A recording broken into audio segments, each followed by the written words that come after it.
Welcome to the Fourth Step Podcast. On each episode, we interview recovering addicts and learn their story with addiction. Through exploring personal journeys, we get a glimpse of the depths addicts fall to and their path in recovery. We hope you enjoy the episode. Welcome, everybody, to the Fourth Step Podcast. My name is Kevin, and I am an addict. And our co-host, our lovely co-host today is... Yeah. Thanks, guys. Josh, addict. Hi, Josh. Hi, Josh. How are you? Hola. My name is also Kevin, and I am an addict. Hi, Kevin. How you doing? Good. How are you? Welcome. And thank you for being the subject of our interrogation. Thanks for having me, I think. Yeah. No, Just relax. Everything's fine. yeah, it'll be painless until it's not. I've heard that before. So we're going to just do a shout out to a listener that's in Texarkana that wrote in and gave us a very nice feedback. So we want to thank you for that. And also our friend in Napa Solano that still contributes to the podcast on a monthly basis. So that's very cool monetarily. Right on. We appreciate it. Sure helps pay for the service that we use. So let's get started. Kevin, you are going to be the one person that can tell us the truth about your story. So we hope you be authentic with us. I'm going to try my best. All right, cool. Yeah, he doesn't do really a good job of not doing that. Oh, that's good. We'll see. Yeah. So full disclosure, Josh knows you from the time he lived in Chico. Yes, sir. Yeah, a little bit before, actually, I think. We met at Ross's house. We met at Ross's house right before. Kyle had called me, I think, about you, and then telling me that you were coming up. And then at Ross's house, Ross also introduced us. Yeah. Because you were coming that way. Yeah. That's pretty cool. And Yeah. I remember when Josh was living in Chico, before he lost his way, he told me that he met you. I just don't remember ever meeting you. Yeah, so we put Josh in the car. I think we had breakfast like the day you got there. And we basically started, me and my buddy at the time were doing a lot of out-of-town meetings, and we put Josh in the car right away, and he fit right in. So, you know, Yeah. That's we've been awesome. close ever since. Yeah. Very cool. Yeah, he was the only one that knew where I lived when I moved out of town up into the hills. Yeah. And I started losing my mind, and like the day, like I got loaded and I was up that night, and the next day he's like, "Hey, what are you doing?" And I'm like, "Oh, just hanging out at the house." And I'm literally in a psychosis, been peeking through blinds, walking around the property trying to find things that don't exist all night long. Fight the zombies. Yeah, dude. And They knew where he lived. And Kevin's like, "Hey, we're coming to pick you up right now." I'm like, "I can't commit to that, and I'll talk to you later." And I hung up the phone, and then I either called him back or they called me back, and We called you back. they called back, and they're like, "We're coming to get you," and I'm like, "All right." And then they picked me up, and I just had all these weird stories about I changed medication, and I started doing taking a new medication, and things are a little weird for me right now, and all this. And then we went out to this river in the middle of nowhere just to get away, meditate. They probably were just getting a little retreat from life, and I got dragged into it, and we got to the river, and I'm like, "I've been lying to you guys the whole time. I've been up all night. Things are fucking weird." And they're like, "Well, do you have more left?" I'm like, "Yep." And they're like, "We should probably get rid of it." I'm like, "Nope." And I went back to the house, and it was weird for another fucking 10 days. I used to that day, and then I just was in a psychosis for like a week and a half. Did you guys know when you picked him up that he was loaded? We did not. We knew that he'd moved up there because he'd had an apartment in Chico when he first got there. And then the girl had followed you, and you got the place up there and had kind of isolated your way out of the program. And out of that relationship. And out of that, yeah, she left. Yeah, you were up there alone. Rough, you were caused some harm there. That distancing sucked. yourself, and really, this is again, I mentioned to you earlier. I'm following the breadcrumb trail, right? That's what I'm doing here today. That day was definitely in my heart, like, get Josh, Higher power shit. And my buddy who's with me had kind of come to rely, like, when I'm like, we're on a mission from God. He's like, okay, like this is what we're doing today. You know, That's awesome. Nope, we're getting Josh. So Hey. I was grateful to be the catalyst. You know, like it's one of the biggest blessings I think of this program is getting to be used like that. But Yeah. really, you know, That's super comes cool. from Josh's higher power, my higher power, just, you know, working in all of our lives and getting to be that for each other, you know. Nice. But yeah, he was not excited. Yeah, I don't know. Real reluctant, real resistant. I'm like, nope, we're coming to get you. And he's just kind of like, whatever. And I think when you first started telling the story, you were like, it was almost like this theoretical thing you were talking about, like maybe it was some other person. And then you're like, well, nope, that's me. And stuff's weird right now. So imagine the phone calls that I got from him, or I'd call him, you know, as a sponsor, and I'm getting the same stories, you know, like, well, this thing over here happened, and I got this, and so I'm just checking this out, and the wheel is spinning hard and making no sense at all. Yeah. And that's when I knew. You guys were together then. You Yeah, I were was sponsored him? sponsoring you, and then because I remember when she moved up there with you, you were talking about it. Yeah. Yep. Mm-hmm. That was such a messy. It's crazy how, man, it seems so foreign. Like the thought process that I held, Yeah. like my perspective on life was, it's a trip how it's a trip how I have to experience so much pain to figure out how to be healthy. Like it's Well, that's the vicious cycle. God, that was a rough period of time. All right. Well, let's get to Kevin. Yeah. Nah. Yeah. Yeah. He's like, no, I like this. We're talking about Josh's We'll stuff. keep this going. So we usually start Gratitude. with I wanted to start by saying that gratitude. Thank you for being you, you know? Yeah, I appreciate you as well. That little period of my life stands out as, like you said, a catalyst. It was a transition period for me, and it holds a lot of weight in my process. So I just thank you. I'm grateful to be part of the process and to still have you in my life. Same. You know? cool. Yep, love you. Love you too. I love all of you. Oh my goodness. So let's start with we start with your childhood. Okay. A lot of people in recovery that we've interviewed, some do and some don't, but a lot of people have some type of trauma in their childhood or abuse or something that could be, like a reason to get loaded or to change the way you feel. Do you have anything in your childhood that? Where does your story start? Well, I was born as a young child. I think, when I look at the 4-step I work, one of the things that stood out over and over again was this feeling of unlovability, feeling unlovable, you know? And what I've realized Just to be clear, it's not that you didn't feel like other people loved you. It felt like you were incapable of being loved.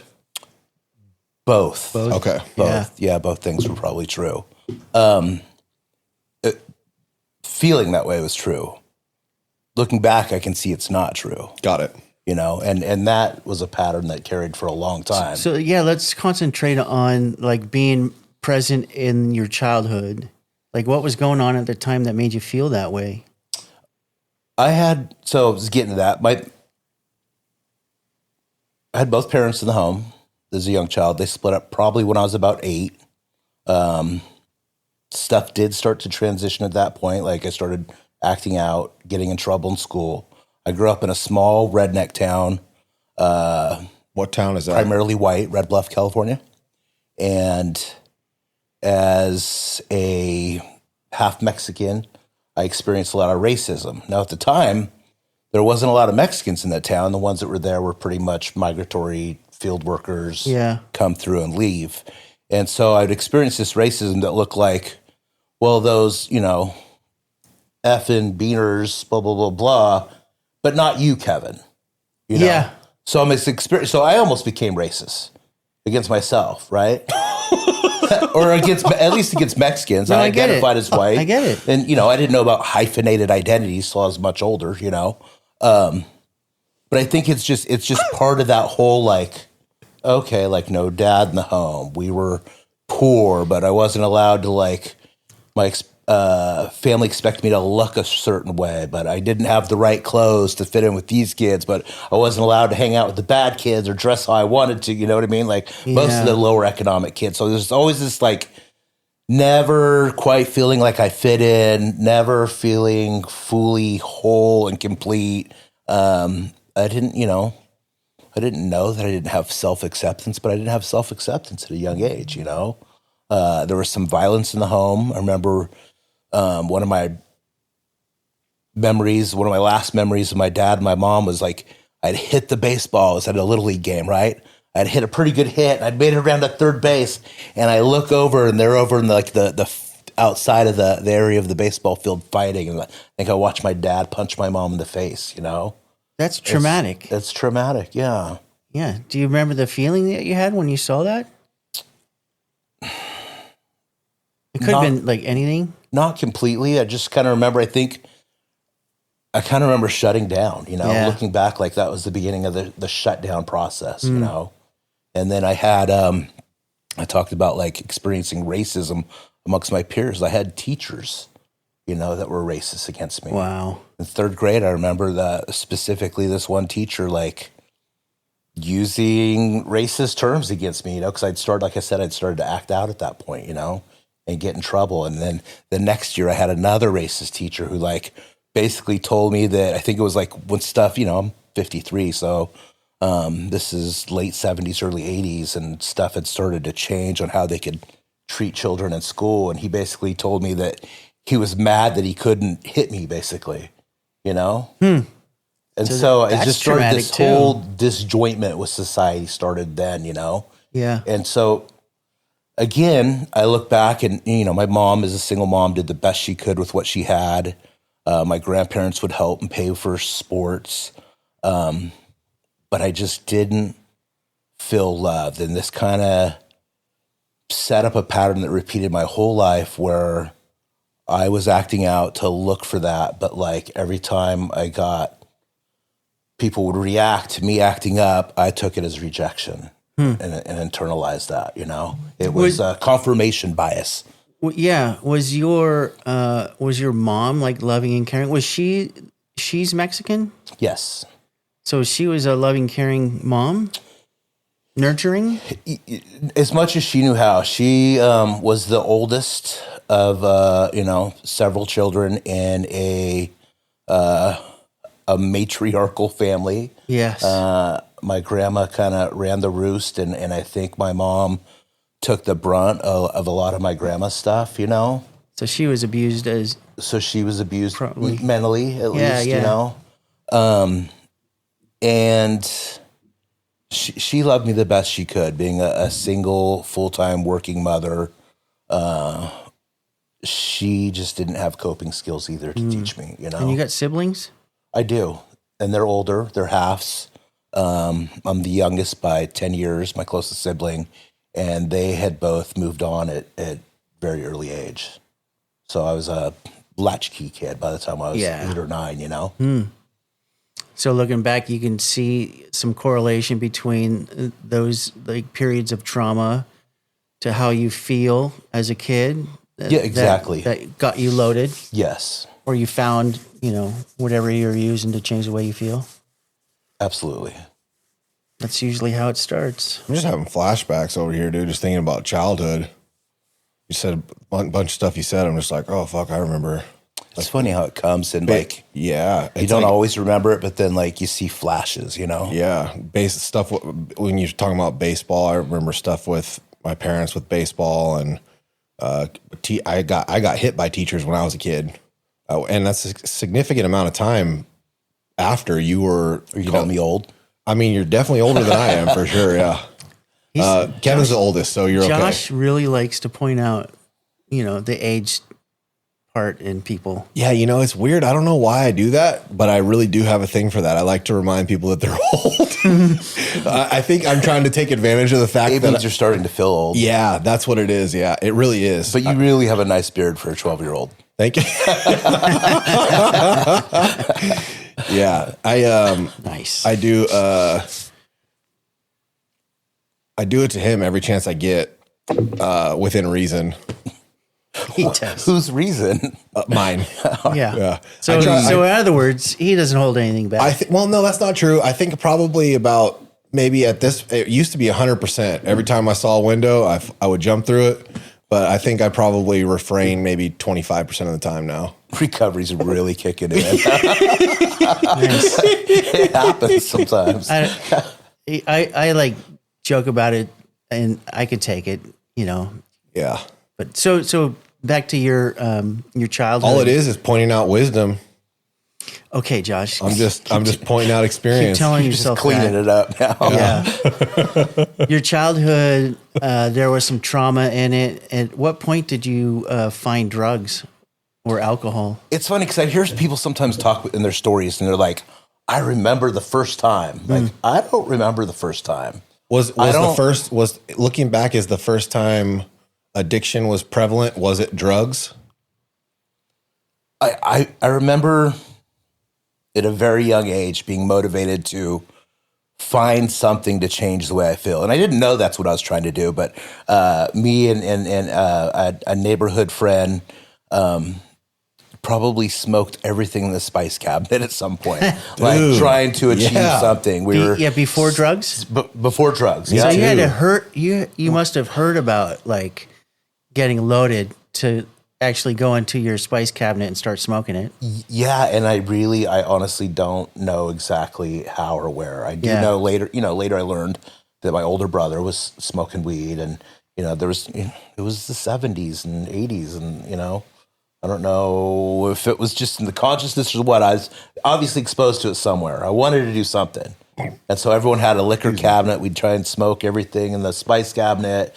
We'd still stuff out of the liquor cabinet, but only want to take a little out of every bottle. So we'd mix like everything that was in there, to try and get enough to do something. And by the time I was 12 or 13, I was able to figure out how to get a hold of some weed and started smoking weed. All right. So 12 or 13 was like an everyday or close to an everyday habit? Yes. Yep. Immediately, yep. Yeah. Okay. Once it started, I was all in. And then I figured out that, and I think this is where my older brother kind of came in, because I ended up I think he caught me stealing weed from him at some point, like going in, I figured out he had weed and it was in the freezer at his house, and I'd go in the freezer and steal a butt or two. And he's like, look, you can't steal it, but if you want to buy it. I think I had a paper route, so I was using paper route money to buy weed. And then I figured out, because he sold, that I could sell joints. And I found a way to at least feel desired and wanted by other people, because other people needed me. That's kind of what I was poking at when I was asking if it was. I know for me, because I experienced a lot of the unlovable, unloved, just wanting to feel like somebody cared about me. Sure. Whether that was an internal thing for me or literally not receiving it. Mm-hmm. I remember attention-seeking behavior, I just needed to fit in somewhere, and it didn't matter what that looked like. And so, my earliest memories of, the disease of addiction, I believe, was trying to get a fix in that form, Right. Yeah. And that's relatable. Just you started selling weed and you found all of a sudden you're getting that attention. Yeah, but I'm a freshman in high school and seniors are looking for me, to buy a joint in the bathroom at school. I thought that was cool. I totally relate to that. Yeah. Totally relate to that. Same feeling for me too. Is like being a dope dealer, people need you. Right. Yeah. And I wasn't wanted at all as a kid, so that made total sense to me. Yeah, that went hand in hand for me, my whole addiction. Mm-hmm. Yeah. So you started getting loaded at 12 or 13 with weed. Did at some point you transitioned to other stuff? Yeah. What's the progression? I did. So, obviously, like I said, I'd started acting out much before that, was getting in different forms of trouble, mostly in school. And I think at 12 or 13, I'd gotten in enough trouble that it was, my mom couldn't control me. I was starting to, the cops were starting to come by, look for me for stuff. And I was sent to live with my father down south, who I hadn't really, I'd only seen once or He's twice. been out of your And life. how old are you at this point? I want to say I was freshman in high school at this So point. 13, 14. 13, yeah. And where in Southern California did you go? I ended up at the time, he was living in Lompoc. Okay. He was working at Vandenberg Air Force Base. And so one of the summers I had gone down there, my dad was, Sorry, was your dad military? no, he was civil service. Oh, okay. And so my dad was, it's the joke always is, about my dad. I still like joke like, Is he like still- is he still hope around? He finds his cigarettes and comes back someday. He was. Oh, he went dad. out for smokes. He was at the coffee shop a lot. He was a womanizer, and I had gone a summer or two down there to spend with him. And like the first summer I went, he lived in this small town outside of he was someplace else at the time, and it was this little small town near a different Air Force base. And he had like two girlfriends in this like town that had one traffic light, and then another one in a city over that we'd spend the weekends with, And I was like friends with their kids and their kids and their kids, and like holding this stuff, And so the second summer I'd gone down, he had still one of those and a different one, and we'd went to visit this other one who, I think, looking back, resented me from the get-go, right? And we'd gone down to Long Beach from, I think it was Lancaster at that point. And we got in a fight, me and her, first time meeting, get in a fight, and I get up and leave. Like, I'm not putting up with this shit. Like, start walking, 13, 14-year-old kid from Red Bluff, California, Long like, Beach. walking down the street in Long Beach. Like, I'm fucking out of here, Not putting up with this shit. And so my dad came and got me. We left, went back. I went back home. Ended up going back to live with him a year or two later. He'd come up to pick me up, Red Bluff. We're driving back to Lompoc where he's at. We get, and it's an 8-9 hour drive, right? Yeah. We get pulling into the little town where he lives. And he's like, oh, by the way, I married Juanita, and we're not sure you're going to live with. This is the woman I fought with. Yeah.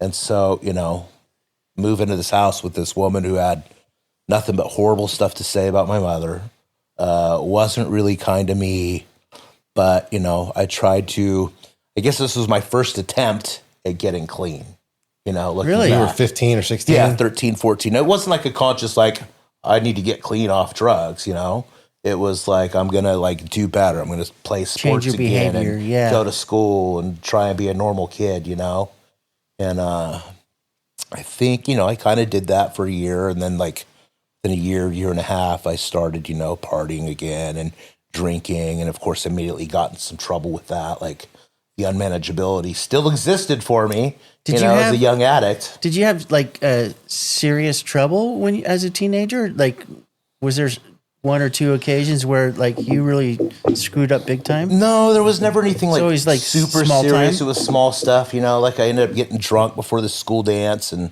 luckily she was out of town. And my dad had to come get me. Like the cops picked me up, and he had to come get me. And then we had moved from Lompoc over to Lancaster, and I went to school there for a minute in Quartz Hill, which is in between Lancaster and Palmdale.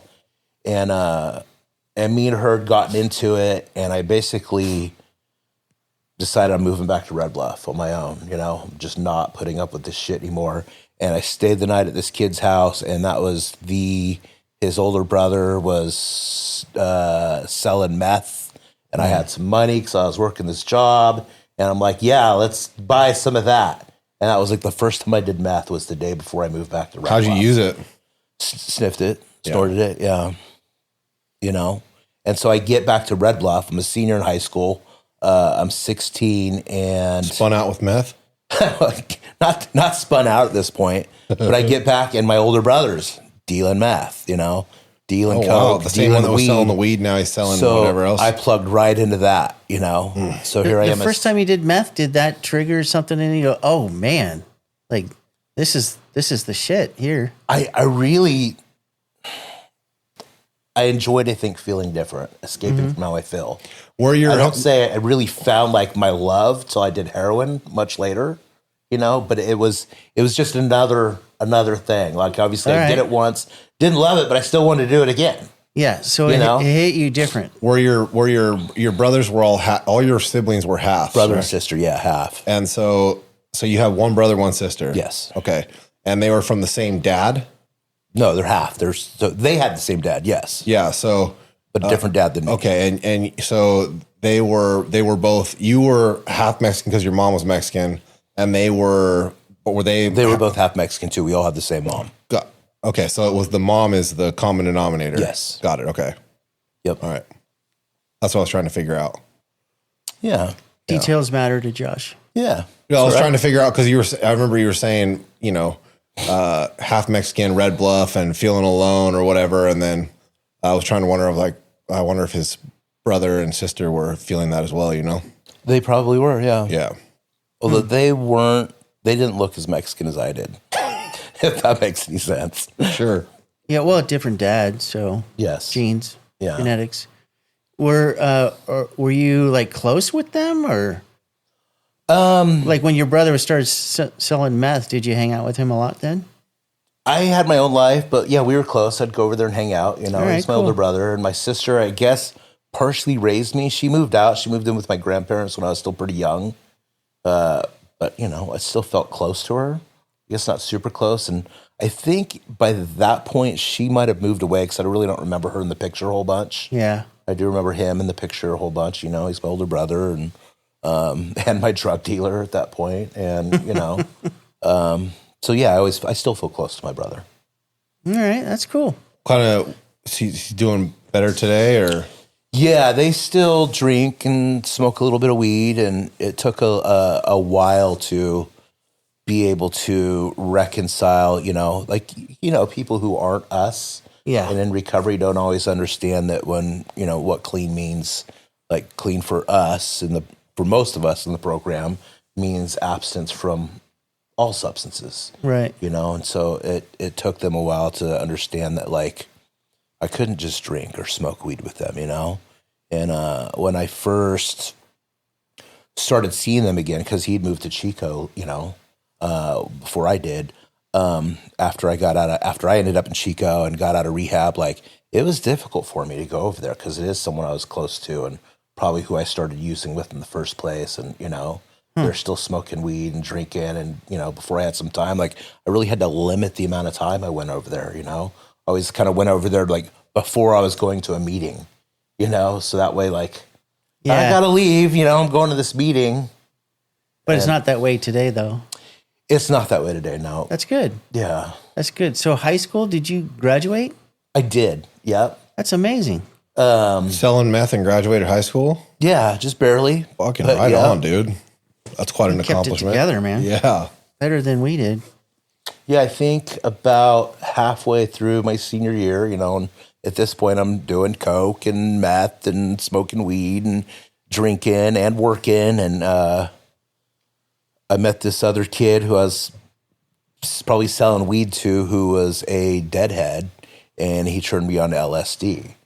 And that sort of like changed things again, changed the trajectory of Kevin's world. Really? Yeah. Yeah, my senior year, yep. So did you get hooked on psychedelics then? I never thought of psychedelics as getting hooked, but yep, I guess I got hooked on psychedelics. I mean, I did years of psychedelics in the midst of like crank and all the other stuff. And that was always just for me, that was always like, all right, I'm going to settle down a little bit now and not get so rough. And I'm just going to do some LSD. Right, that was sort of my experience. Yeah. When I say change the So it's like trajectory. a little, I'm taking some time out from the hard stuff Right. and I'm going to do some LSD. Yeah.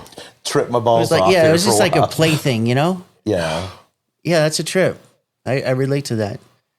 So LSD, when did you like hit heroin? So After high school? Well, how long did the transition? What did you started deadheading? I did. Okay. He took me to my first show, Grateful Dead show, while I was still in high school, my senior year, right? And, like a good addict, I was all in. So no more crank and coke. I just do acid and smoke weed now. I'm a you hippie go. now, right? We went to a couple shows. That summer, we'd met this girl from Eugene. He ended up following her up to Eugene. And I shortly after quit my job and moved to Eugene too, and so we were doing dead shows, and I again came close to getting in some trouble in Eugene, and had the feds show up at my door and basically hit the road and went on Dead Tour. And that was I graduated in 89. So probably 90, 91, I hit the road and was following the Grateful Dead around the country and did that. That's Was crazy. pretty You much got any homeless crazy for stories about 5 that? years. All kinds of crazy stories. I think that would Name one. Just probably be a long sidetrack from what we're doing today. No, just give us one story. That's all. That's part of what we do. Yeah. Probably one of the craziest months of my life was, I want to say it was 91. Had gone to So you're like 20. yes. Okay. We'd gone on an East Coast tour, and it was basically the way they did it. It was about 18 shows in about 24 days. It was like Damn. 3 shows in Richfield, Ohio, a day off, 3 in Boston, a day off, 3 more in Boston, a day off, and then the same thing, 3 day off for 9 shows in Madison Square Garden. And so, I had some buddies actually from Red Bluff who'd come up to Eugene to pick me up, and we headed out to Ohio. The van broke down, of course. The hippie Volkswagen van broke down before we got to Ohio. Of course it did. We hitched the rest of the way, and then I was just a leaf in the wind at that point, doing that whole trip. And coming back from after that whole 21 days of shows, I hopped in another van with these other people, and we started doing Fish, who I'd never heard of at that point, who's a big band now. Yeah. Fish tour on the way back out. And I hopped off that van at some point and hitchhiked back out to Philadelphia to this girl who I'd met on tour who was going to school in Philadelphia. And that just was a whole nother trip, So the whole time you're like a vagabond. How did you Were pay you for tripping the whole time? I mean, not the whole time, but a lot of the time, yeah. How did you pay for all this? I was always able to hustle something. I was always dealing. You're a hustler. Yeah, I was a hustler. Yeah. Like I said, that whatever I learned at 13, selling the joints at high school, I always kept at least some sort of base, or was able to talk someone into giving me something, fronting me something to sell. Wow. Yeah, they say from 10. I want to say, or no, 6 to 18 or 6 to 20. What you learn in that window is subconsciously has a huge impact on your life skills and the directions that you take. Sure. So if you're hustling when you're a little kid, that mentality usually sticks, Still very resourceful. Yeah, for sure. Yeah. That's how you put it. Resourceful. Yeah. Well, we get the opportunity to turn some defects into assets around here. Yeah. Yeah. Okay. So the Deadhead, you come out of that phase into what? So I guess part of the reason I was bringing that up is Josh had asked about where opiums came in or heroin came into the picture. And so it was introduced for me the first time as opium, which is a little more hippie friendly, if you will, and I just I do remember the first time smoking opium and that feeling and being like, was it on weed? Was it on weed or just straight opium? Probably mixed with a little bit of weed because we didn't have a opium pipe or know how to chase the dragon on foil at that point, which would have been the most efficient way. Yeah, and who knows? It might have been heroin that this guy passed off to us as opium, on a dead lot somewhere. And I remember enjoying that very, very much, And then it was hard to find at the time, Did all kinds of other drugs, but I just remember getting the opportunity when I first came across heroin and had realizing that there was a connection between heroin and opium, that I was excited to try heroin for the first time. And when I did that, it quickly just that became a daily thing too, So that triggered what right away? Then? What form of using were you using? Snorting at the time. We'd break it down to water. The first time I did heroin was with this guy, Bernie, who I knew from Dead Show, who I knew was a heroin addict, and it was off of Haight Street in San Francisco. We walked up in one of the little parks there in San Francisco off 8th Street and did that, and then my buddy Dino, he and I sort of just kind of started at the same time, and I just remember like doing that for 2 or 3 weeks, and not really like Haight Street, all over at that point, Yeah. and not really, not really knowing what I was getting into, and then not doing it and feeling like shit for a couple days and not knowing why, and then doing it again, and being like, oh, like there's a correlation there, Yeah. like Did maybe, that- so maybe did this you- is a thing. Think to yourself, like, I should never come down off of this. I did. Most normal people I think would think like, oh God, this is Yeah, a problem. right? I shouldn't do this every day. My solution is like, How do I get this every day for Don't the rest of not my do it. life? Yeah. Fuck Yeah. yeah, dude. and so, I did what I always did. I did what I'd learned how to do Hustle. at 13 again. Yeah. I got it and made it available to everyone else around me. So at this point, have you faced any like serious consequences? Like any jail time? No, not at this point. I was a late bloomer for the prison system, if you will. Yeah. Yeah, You been to prison?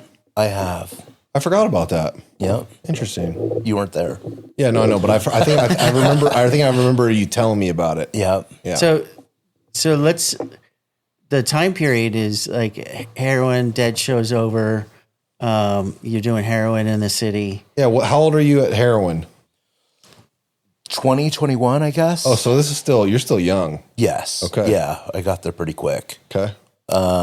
You know something I By forgot the to ask time you? Jerry died in 95, I was well strung out.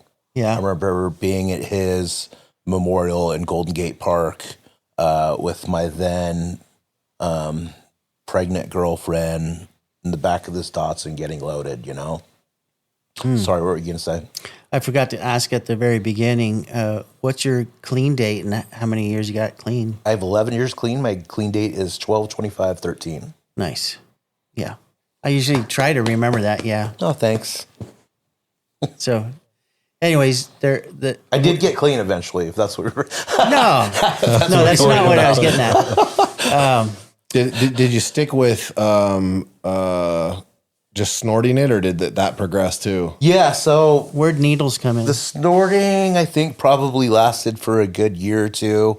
That's a pretty good run without using rigs. No dude. I had a buddy who was, who I did a lot of stuff with back then, a lot of dealing with back then. And he had taken me over to this other dude's house who was like a notorious heroin addict, and he was shooting up, and I'm like, I want to try that. Yeah, that's more. That looks more effective. Right. I think at that point, like it wasn't doing the job as well anymore, just snorting it, So I went that route, and that soon became a regular thing too. And, yeah, I was already on a downhill trajectory at that point. Shocking. But it definitely sped up that process, And So at what point did you crash? well, again, the as you can imagine, there's some unmanageability manifesting at this point, right? I'd mentioned the pregnant girlfriend. I had gotten another girl pregnant and had basically abandoned that situation. So I had a 3-year-old daughter at the time who I'd stopped seeing and talking to the mother. I had another kid coming on, and I just, or born at that point, was still strung out then, and didn't want to lose another child. So that's when it kind of was like, this isn't working. I need to do something else. And I probably got kicked out of every detox in Portland at some point, I tried to get clean on my own a bunch of different ways, and normally involved a big bag of pills and, sleeping and for several days and waking up sick and Yeah. getting up and doing it again. And you were in Portland? I did. I ended up landing in Portland Okay. off a Dead tour. Damn. So you're actually trying to like change your life. in your own way. In my own way, yeah. Yeah. Yep. Yeah. And so we ended up doing, in 97, I ended up doing the geographical and coming back to Red Bluff to live with my mom. Was it still kind of a lot of dysfunction when you came back? As far as what? Just in general, like had you gotten it together at all? Just say yes. Yeah. No. So one of the things, and I think this goes back to like, I talked about having to wear the nice clothes even though we were poor, right? Like there was always this thing with my family about looking good. Looking good on the outside. Looking good on the outside, right? And so one of the things that, and my kid's mom, Carrie, she was real good. If she landed someplace, she would always get a job. And I was always real good at like fixing things enough to make them look good too. So when we got back, we came back with the best intentions to be clean. This was, again, late 90s before all the medical weed came.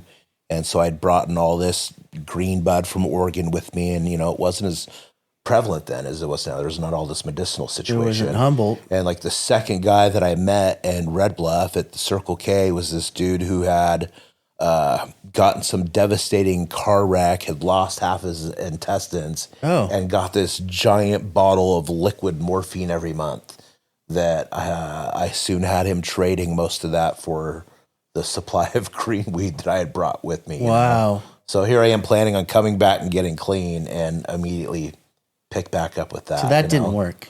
So that didn't work real great. You mentioned like, the kid and you, it sounded like you had some kind of like moral compass going on at the time that you go, I should probably clean up.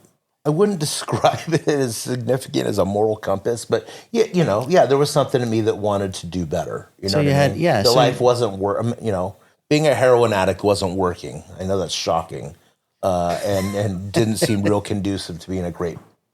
So you were talking about fixing things, making it look good? I was talking about I think you'd asked me about having problems and the moral compass, trying to do better. So we'd moved back and girlfriend, to baby Red mother Bluff. she was good at getting jobs. She was good at getting jobs, and I was good at jumping through hoops, And so we came back to get clean. Had started using again, and that didn't last too long. And I never got all the way clean. Like she transitioned to alcohol, which later became a problem. I, of course, went right back to selling weed and eventually pills and that kind of thing. And you got that giant bottle of liquid morphine? We did the morphine for a while. Eventually that ran out. And we did sort of stop doing that and got jobs and started fixing life, but never got clean. Started fixing some of the physical stuff. Really? Got jobs and, got a nicer place to live and, got better cars and, had another child and at least made stuff look manageable. But again, I had been living in Portland. How old are you at this point? Getting close to 30. Okay. I guess, around 30, 32. Living in Portland and selling and dealing up there in a it's not a big city, but it's a small city. Like my perspective on what up there, what was still small time, like doing that kind of weight in a small town like Red Bluff was, obviously a lot more significant. So I think I ended up getting busted for selling weed probably right around 2000, 3 years after we moved back. That's your first arrest? Nope. I'd gotten busted in 91 selling acid on Dead Tour. You went to jail? Skip that. I went to Alameda County for 2 weeks and got right out and jumped probation and moved to Oregon. Jeez. I'd gotten some other little trouble in high school as a teenager. Again, nothing big. Did that warrant land on you when you got arrested in Red Bluff? It somehow never did. I think I was in the process of transferring my probation. Yeah. And since I never checked into California transferred me, Oregon never accepted it. All right. Just washed itself out. Yeah, I've had stuff like that happen too. Several years, there's 10 years between that and the next time I got busted, and I expected it to come up and it never did. Believe it or not, the government's not very organized. No way. Thank God, huh? And so I'd gotten busted and did what I did, which was pretend. You know, I got on felony probation, and again, I got another job, and was clean some of the time, not clean. Always made sure I was clean for when it was time to test, and I got through that. Really, and picked right back up. Where I had left off, and that's what I was talking about, like learning that to like that thing to look good. I look back at like, particularly my relationship with my kids later on, like almost teaching them that, you know what I mean? Even though we kind of hid a lot of the drug use from them, and my justification was always like, if the kids had clean clothes and made it to school, and they got a roof over their head, yeah. like all my other behavior was justified. You were doing what you knew. You were doing what you were taught. And really, at that point, I did a lot of that stuff to protect my addiction. Is really what I was doing. I get that. Yeah, totally get that. So what did the charges with the weed turn into? It was a felony sales. I think it ended up being a felony sale. I think I did 6 months or something on that and got out. What county is that? Butte County? Tehama. Tehama. Yeah, got I'm it. still in Red Bluff at that point. It's just a little strip of Tehama in between Shasta and Butte, isn't it? Yep. Yeah. Yep. And like I said, she progressed with the alcoholism. I kept using weed and pills. We'd gotten better jobs, and at some point, and it's funny looking back, like her drinking, even though like I'm still smoking weed and doing pills, but her drinking was too much for me, And we ended up. She's the problem for sure. She's definitely the problem, And we ended up splitting up, and I met this kid shortly after that who was Oxycontin was the new thing. Oh yeah. And so he couldn't get Norcos, but he could get Oxycontin. So you're Oxycontin. like 30 something, Yes. and you're calling this guy a kid? Yeah, this is I jumped ahead to 2006, I think, at this point. Okay. It's about when we split up, and right when Oxycontin started really hitting. Right when Oxycontin really started hitting. So I did that once and didn't make the correlation between that and heroin. But, I did what I always did. I did it once. I'm like, where did you get this? I want to buy everything they have. And went into Oxycontin business, because that's what I knew how to do. If I was going to do something, I was going to sell it and try and do it for free. Right. Yeah, I relate to that. Sort of the Kevin Costner Field of Dreams, build it and they will come, Like I didn't have a market for that at this point, but I knew if I got it, I could make the market. Right. And that's what I did. And so I think, again, this is 2006, 2007, somewhere in there. She at some point had gotten clean. Really? After we split up, like she ended up in the other fellowship and had gotten clean. And when you say the other fellowship, for our listeners, you're referring to Alcoholics Anonymous? I am, yeah. Okay. Forget we don't follow the same traditions here, in a normal share. I'd try not to mention that, but free form here. Still no endorsement. And so I got a glimpse. Some of the problems had started happening. Some of the unmanageability obviously starts to manifest itself for a heroin addict now starting out on Oxycontin. Yeah. Are you looking at her and she's getting her shit together? Well, I remember very specifically one day her coming over, and we had been like, still having a rough time trying to co-parent the best we can. And she'd come over one day, and I was doing what I normally did with her at that point, which was trying to emotionally manipulate her. Yeah. And she was like not reacting and stating these boundaries and like doing all these things and this healthy behavior. All this healthy, yeah. And I literally at some point like stopped and like, who are you? Yeah. I specifically asked her that, and she got like defensive at first. I'm like, whatever you're doing is good. Like I started to see this woman who, a lot of times we date people for potential, and I had always seen the potential in this woman. She was super, super smart and a kind person when we weren't destroying each other, strung out on, drugs and alcohol. And she was like becoming this person.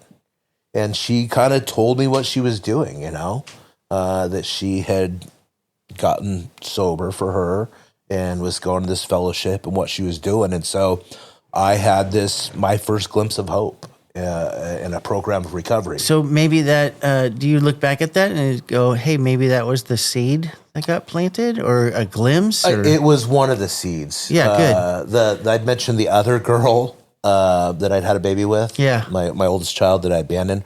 Her parents were both members from Narcotics Anonymous. Wow. In Portland, and they had dragged me to a couple meetings up there back in, before, Back in the day. in between being on Dead Tour and starting to use heroin. Gotcha.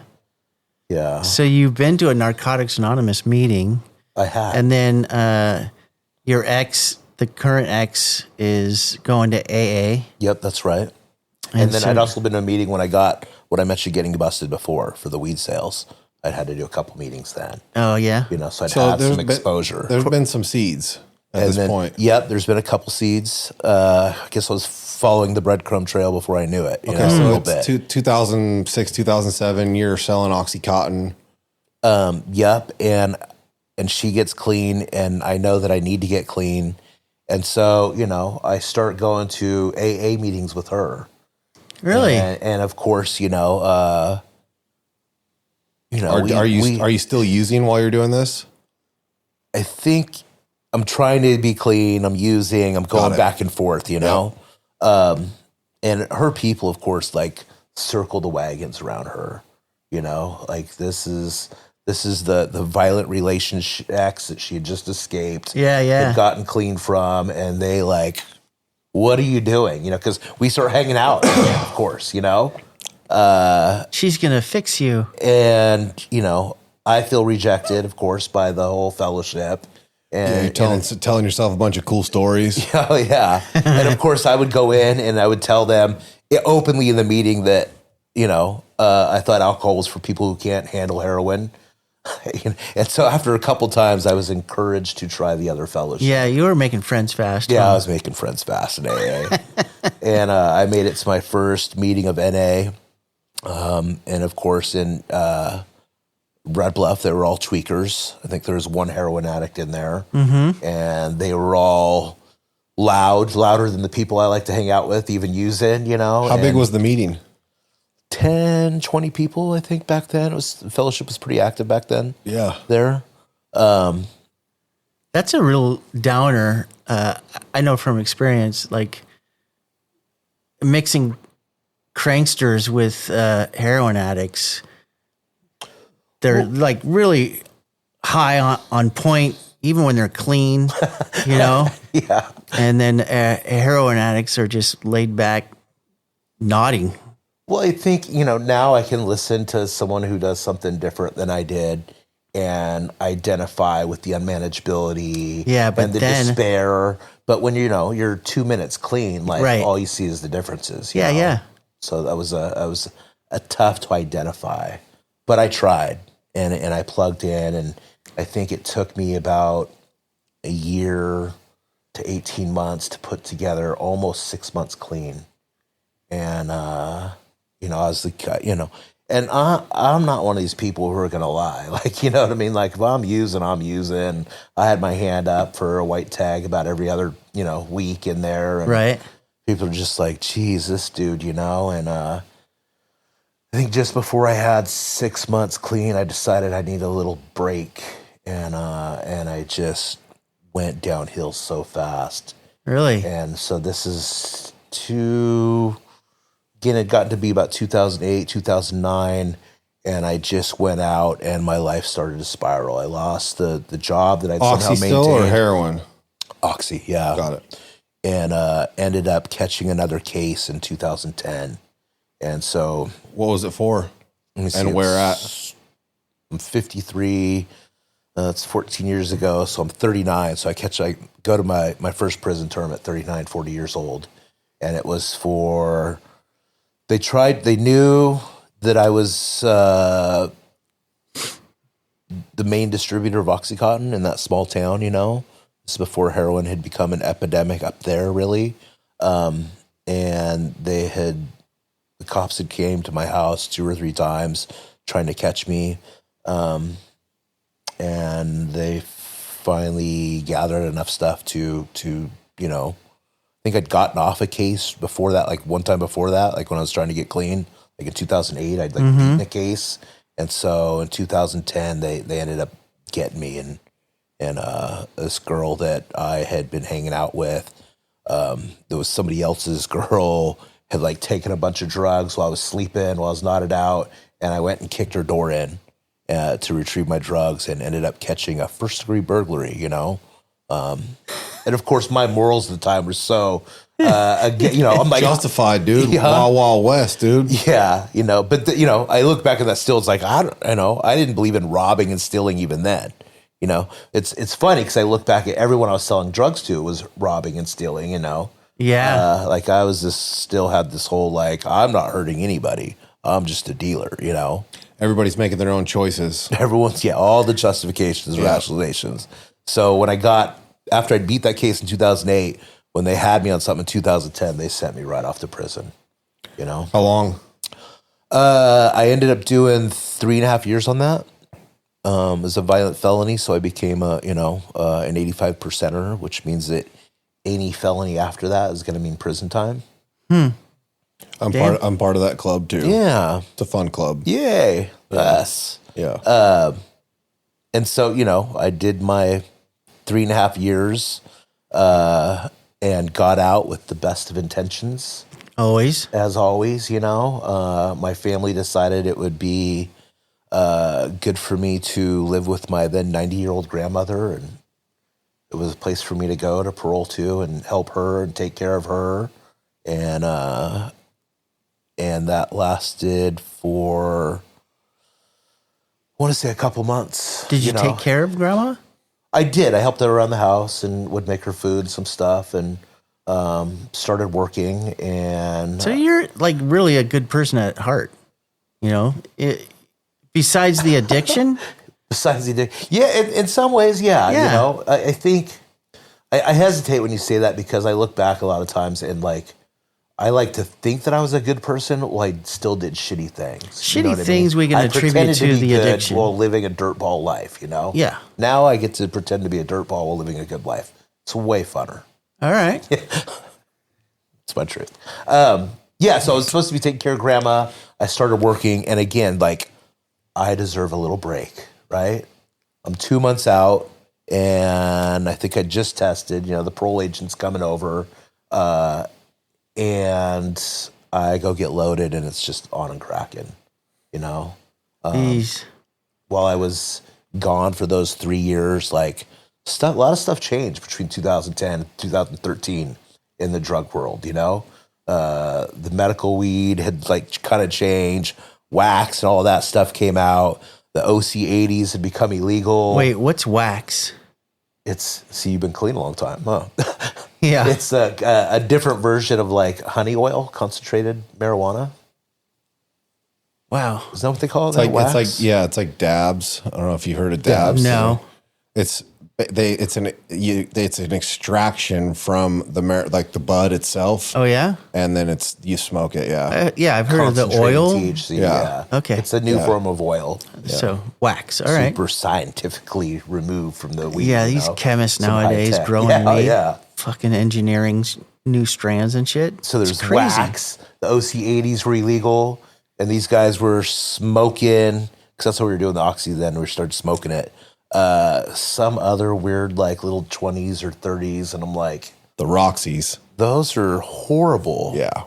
I know a guy, and I had met a guy in prison who dealt heroin up and down the West Coast, and 2 months out, used shitty oxys for about 3 weeks, and I'm selling heroin. Yeah. Back to doing my thing. Well, that makes sense. And really, I hadn't. When I lived in Portland, I sold some heroin along with the weed, mostly to all the same people, supplemental heroin dealing, I guess. But now this is like the full-time focus, And again, like forgetting that I'm in a small pond at this point. Yeah. And I'm introducing on a larger scale the heroin into a small community. And I quickly hit the radar. And so that was the the shortest and the longest run of my life. And that lasted about 4 months. I shortly after, I was supposed to be, I'm doing the dance with parole. They still think I'm living at grandma's. I have an apartment in Red Bluff. My family thinks I'm living with this girl in Redding because that was just easier for them to think. And I'm mostly living at the Motel 6 because I can't even get out of the Motel 6 to make it to my apartment a mile or two away, Wow. At that point, I'm just trapped, just right back in the lows of addiction. Yeah. Did you, at this point, were you ever thinking about like this is like really the bottom of the barrel? I should probably do something? I got to that point. Nice. And Shortest and longest run. the shortest and longest run. It was the shortest run physically and the longest run probably emotionally and mentally for me. Got it. That 4 months was That totally was makes rough. sense to me. Yeah, for sure. Totally makes sense. Because I was back in that despair that I was feeling like I'd wanted to get clean. The cycle continues. The cycle continues. Yeah. Like here I am trapped again. Funny side story that becomes relevant later. The parole agent shows up at my grandma's, right? Now, I mentioned earlier, my grandma's the matriarch of not just the family, but of her world. Right. And She's a my shot grandma's caller. this like 5 foot, nothing, shot caller, Yeah. in charge of every place that she is. And the parole agent, they're all ex-COs, shows up. He's this like 6'5", 270 pound, in charge of his world guy. Yeah. And he pulls up in his big, F-250, and he parks backwards on the wrong side of the street in front of my grandma's house. And I swear to God, she's like, you need to turn that around. You need to park the right way. Like, my grandma ends up punking this dude before he even gets in the house. Like, I haven't Like even met grandma. this guy. My grandma's out there like, nope. And so by the time I meet him, he's irritated already, right? This is the first month he comes to the house. Did he go out and change? He did. Yeah, you don't lose with Grace. Grace don't lose these kind of things. The second month he comes. By this point, I got the job. I'm driving forklift for SunSuite. Doing harvest. So I'm working like a swing shift. Right.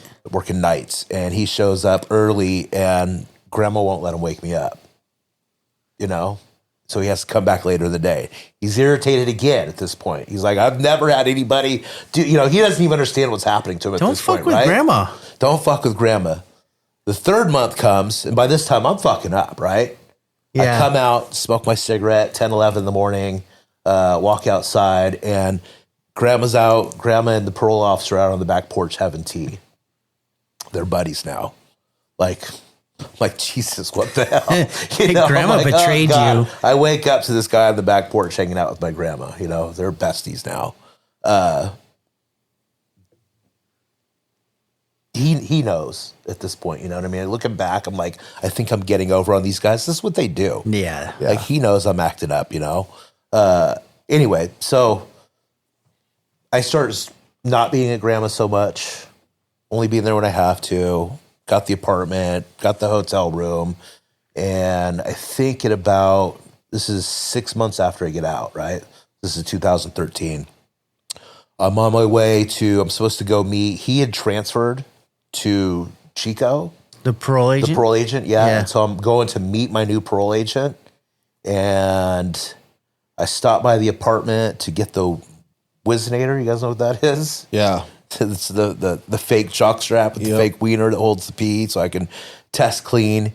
And I'm on my way back to the parole office, and I get pulled over. And it's the local task force.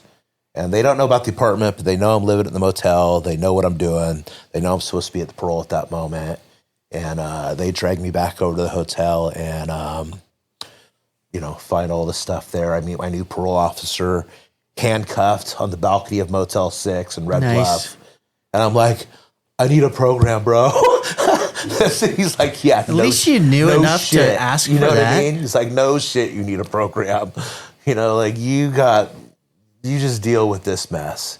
And I think he thought that they were going to hold me, and they take me to jail, and I thought they were going to hold me.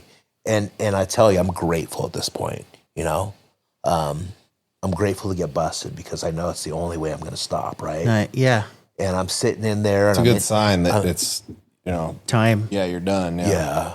I'm in there for, whatever, the booking, holding for 8-10 hours. And I'm starting to feel sick. I'm already detoxing. And I know the drill because I've done this before now, right? And so I tell the desk sergeant who I know, I'm like, hey, let me sign a release of property. And she's like, what do you mean? I'm like, well, I'm gonna be sleeping for a couple 3 days. I don't want you guys to come wake me up. I want my kid's mom, my now ex, to come deal with my shit. She's just been dealing with all my shit for 3 years while I'm in prison, right? The kids and all the stuff. I'm like, I need her to come get my pickup, my keys, my bank card, so she can do all the things for me, right? And I don't want you guys to wake me up. And she said, Kevin, we're ORing you. We're releasing you. Right, yeah. Own recognizance. And I'm all, what? Like, what the hell do you got to do to get held around here anymore, This is when the whole, prison realignment stuff was happening, the AB 109 and all that crap, And she could tell I was scared, She pulls me aside a few minutes later. She's like, if you need a bed, I'll hold you. And, that probably would have been the best bet. But, as soon as I hear I'm released, my gears are turning and I'm back. Yeah, I don't got to be sick anymore. Yeah, I'm back in the game. And I remember walking out of there thinking, I'm back in the game, excited. Then I'm like, the reality that hit me, oh God, I'm back in the game. Yeah. What's funny is the day before that happened, I'd called the ex again and I need help. Shit's getting bad. AAX. Yep. Okay. Called her and was like, I need help, and she'd made a couple calls and she had actually found me a bed at this detox / rehab up in Redding. Wow. And, and they called me 20 minutes later and they're like, okay, you need to come up here right now. And of course I'm like, well, I got a couple things I got to take care of. I got business to handle. You know what I mean? I got some stuff to take care of. Yeah, I didn't mean I need help, but I didn't mean this fast. And so I figured I'd take care of a few things, check in with parole the next day, and go to the detox and be back out without parole ever knowing, right? Yeah. And so we'll hold this bed. We got one bed, and you got till tomorrow. We're letting it go. And so next day, of course, I get busted, and I get let out, and I'm like, oh God, the reality of they let me out. So I go to parole the next morning, and they're surprised to see me. They're surprised I got let out, surprised I showed up. Right. And I tell them I need a program. And they actually call and find me a bed, and they're like, you're lucky. We found you one bed, somebody didn't show up, and it was the same bed. That was you that didn't show it was up. just me that didn't show up. So now instead of going up to a detox for 3 days, I'm in a program. You're in a program. I'm in a program. Was that the last time you got loaded? I wish I could say that was true. Well, it's part of your story. I go up there and they end up leaving me in the detox for a 3-day detox for 5 days because I'm so sick. Yeah, yeah. And I get out of that 5-day detox after puking and shit myself for 5 days. And the first guy I meet in there is one of the homeboys from prison. And he's like, come up to my room after dinner. And I get up to his room after dinner. And he has some shit. And At the rehab. I want nothing more than to be clean at this point. Yeah. I just gotten some reprieve from that, what I called that 4 month, the longest run of my life. And I'm busted again. I'm on parole already. And I have a new case. And I want nothing more to be clean. And as soon as it's put in my face, I use against my will heroin. I can't not use when it's put in front of me, And of course I do it. And I'm like, that's not enough. It's not good enough. Get me a phone. And the next thing you know, I got stuff coming through the window at the rehab that I'm in. And that lasted for about 3 or 4 days. Some of the guys in there were like, we see you guys walking around, some of the other clients were like, yeah. We're here to be clean, and half of you guys are loaded, and Get the fuck out. And get the fuck out, basically. And this was my logic at the time. I'm dirty. I'm the one who brought the shit in. I will fight any one of you guys for my bed. I meant that. I will fight you for this bed, but even though I'm in here and getting loaded, Like I wanted to be there and I wanted to be clean. It's just That's fucking crazy. insanity. You know what I mean? Yeah, it is. And so they did what any good convicts will do is they went and told. And the next day, the head counselor lady came in and put us all in the kitchen and started testing everybody. Uh-huh. And when it got to be my turn, I did something new for me. I told her the truth, you know? And I told her that I had brought the stuff to the house and that I'd been getting loaded and that I wanted help, you know? And she basically sat me in a corner. She's like, go sit over there. Don't talk to anybody. She's like, I can't promise you that I'll help you, but you're the only one who's told me the truth. And if I can, I'll help you. And she ended up putting me back in detox for the second time in a week. That was the first time you ever told the truth? You know, obviously not the first time I ever told the truth, but it was the first time I was truthful about needing help and wanting to be done. Yeah, that's what I meant. And getting honest in that kind of situation, Yeah. you know? That's heavy. It is heavy, yeah. That's This is so looking back. getting close to my moment of surrender. Yeah, do you remember that feeling of despair right then? I do. That pain in your chest? I do. Yeah. Yeah. Sitting back in that detox for the second time. Fucking know that pain. What the fuck am I doing, you know? Yeah. And for me, that, you know, that despair that you're describing was just that, you know, for me, and I look back and now and I know this is my moment of surrender, like that realization that I, you know, can't not use even when I want to. Right. Like all that stuff I described, like being able to jump through the hoops and having the kids in school and having a roof over the head. They were all like different ways I like tried to control and manage my using. Like if I did this and this and this, like protect my using really, you know?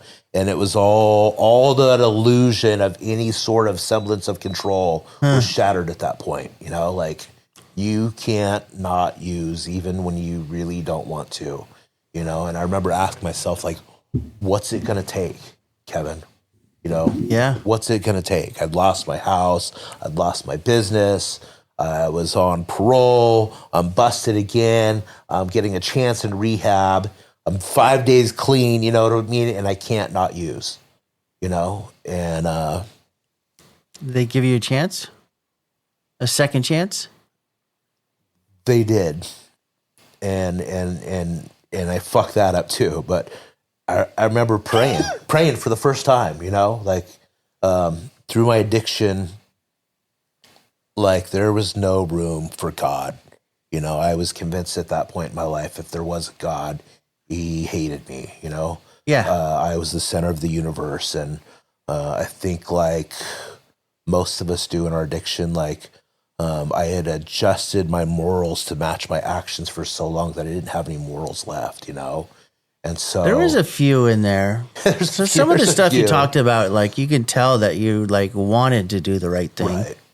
And so I threw a prayer up and, you know, and I didn't know how to pray.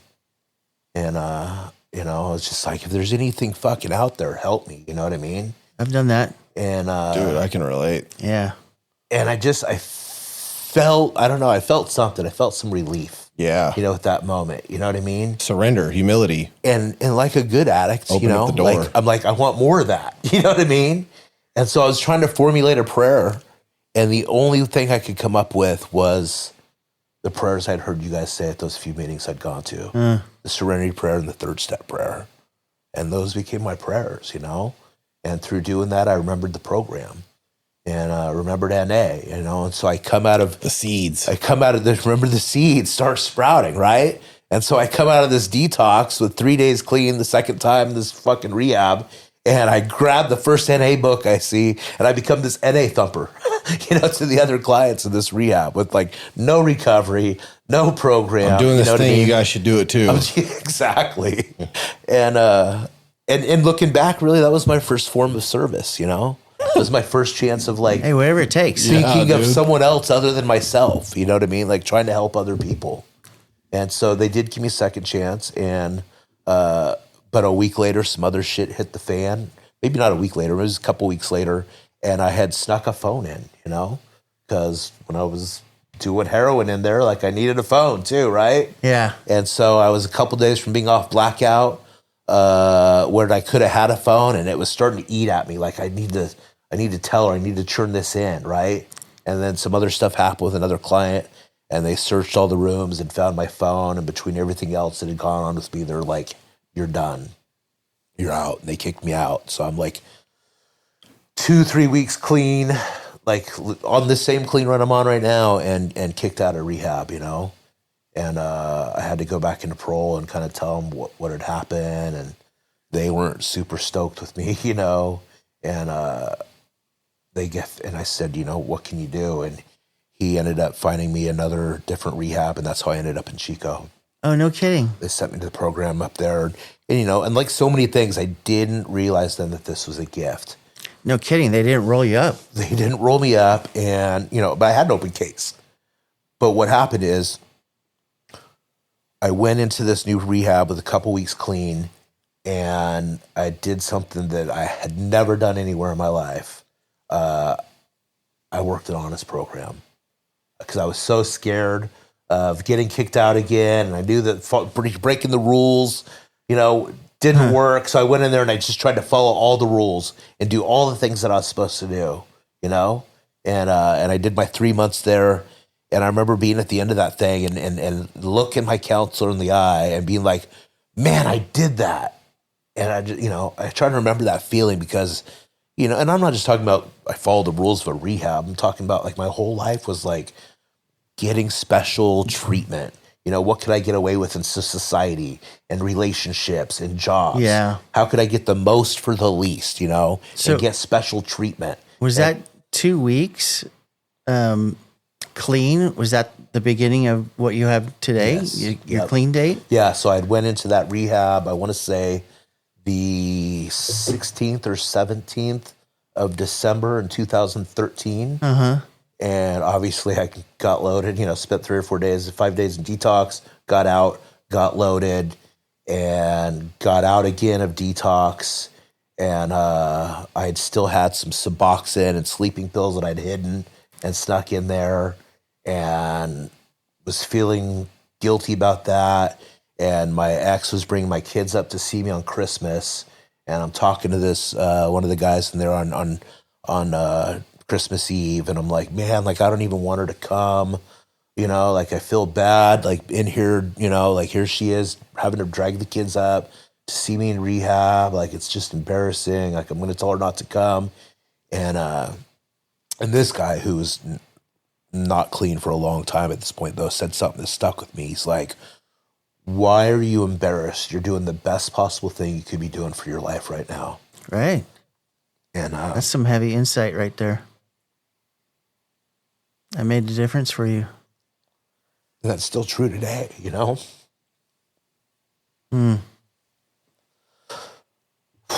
It's all right, man. So I decided to be clean the next day when they came, and I threw away whatever stuff I had left, and that's why my clean date's Christmas. That was it, dude. That was the switch. So let's start. Let's get into the 4-step. Great. So we have all the questions, the usual questions about the 4-step. You know, your fears, resentments, reservations, and all that. So at that point, when you got clean, what did your outlook or perspective look like? Were you like, well, if this happens, then I'll probably get loaded again? Reservations. Yeah. Like, what were your reservations at the time? Your kids, your ex? One